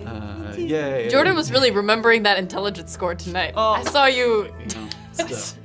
Big Also dummy. helps that I wasn't feeling very smart. I saw you fumble some stupid shit. Yeah, I did my own fumbling. Oh man, this was Oh one of those man, that episodes was. How does that bitch know your name, bro? Yeah, that was scary. Ooh. Anthony I'm- didn't like that. I was mad. I did think that it was Did the that thing far. come up? You were like, oh, I forgot something from my backstory that I just remembered. Did It that was come Daphne. up? Oh, it was Daphne. I didn't know. Oh shit. At the very end of the first part tonight, I was like, I have forgotten thus far to ask about Daphne. Now you're gonna have a get in with Daphne, and I need to go like kill myself. just as TC's like leaving all sad, Kate's like walking by. When you said the city colors, I was like, that's gotta be it. That's gotta be it. Yeah, you were freaking out. The timing was just like, because if I hadn't been flipping back through my notes, I would not have registered that I am supposed to know who that is. You always gotta mind a little bit. It's Wait, great. is this Notch and Soda? We should Oh yeah, sorry. yeah. Discord. I just and want to subscribe to and us, hang out. patron us, and you can see us talk about stuff like that. Yeah. When's the next Notch and Soda? It's like 2 weeks from now. Isn't it? Oh yeah, I need to email you all, but yeah, it's like 2. Yeah, we'll confirm what that is because I know there's some holidays coming up, so definitely some schedule. But we'll get into that as we get a little closer. For sure. Next this was a- weekend we stream kind of on Halloween Yeah, time. it's our Halloween-ish Yeah. episode. I have a costume ready. Does everyone have a costume ready? It's gonna be the return of Clear Plastic Hat. No. Clear plastic hat. Oh, yeah. Clear plastic hat. Only if you have a clear plastic shirt to go with it. Tempting. Okay. Tempting, but against the terms of service. And too sweaty. That would be pretty cool. Yes, we've seen my nose bleed, but have you seen me sweat profusely? I've seen runner's nipple. Wear nipple guards and like a plastic jacket. Thank you guys so much for watching. Oh yes, Yeah, I please. will. If you'd like Should I do that to, right yeah, now? go ahead. So Murdoch2875 resubscribed for 2 months. Wrangler Spider Wrangler gave a single bit when I got my natural one earlier. Thank you so much. 1 for 1. Captain Cad resubscribed with Prime, 6 months. Ali Slayer cheered 100 bits. Bumbly Beezer, as I said, rated with 15. Thank you if you're still here. And then Capuchin with a jacket cheered 10. Oh, I love that. Thank you guys. Thank you. all. We really appreciate your support. We're so glad that you're on this with us, on this journey with us, and I mean, it's heating up now. I mean, everybody's got their Everyone's hooks in so somewhere. goddamn suspicious. I thought I was gonna be the weird one, but holy shit, you guys! Doxley's like, You haven't even begun to see how deep I can go. That sentence is a journey. I wasn't sure where I was going to go with that sentence when I started it. So, we will see you guys at the same time next week. We'll pick it up right where we left off, and we'll see where everybody else is out and about around town, and maybe see what Doxley gets into here at. Why'd you say it like that? she fucks up. Sure, you know, it's a little sketchy. He's just got a little like stress ball in there. He takes out a phone and he's like, Mom, I'm so scared. Awesome. Thank you guys again. We've said that a bunch of times, but thank you. We really appreciate your viewership and hanging out with us. Oh, if you're watching on YouTube, like this video. Yeah, sorry for some of the tech hiccups as well. If you can rewatch that scene because we have the recording. Yeah, we have the recording. So if you feel like you missed that little moment, feel free to check it out when it comes out. And One last Prime subscribe from the M750. Thank you. Hey, thank you very much. Thank you for your primes. Awesome. We love you all. We'll see you next week. See you in the Discord. See you in the Discord. Yes. All right, everybody. Have a great week. Bye, guys. Good night. Bye.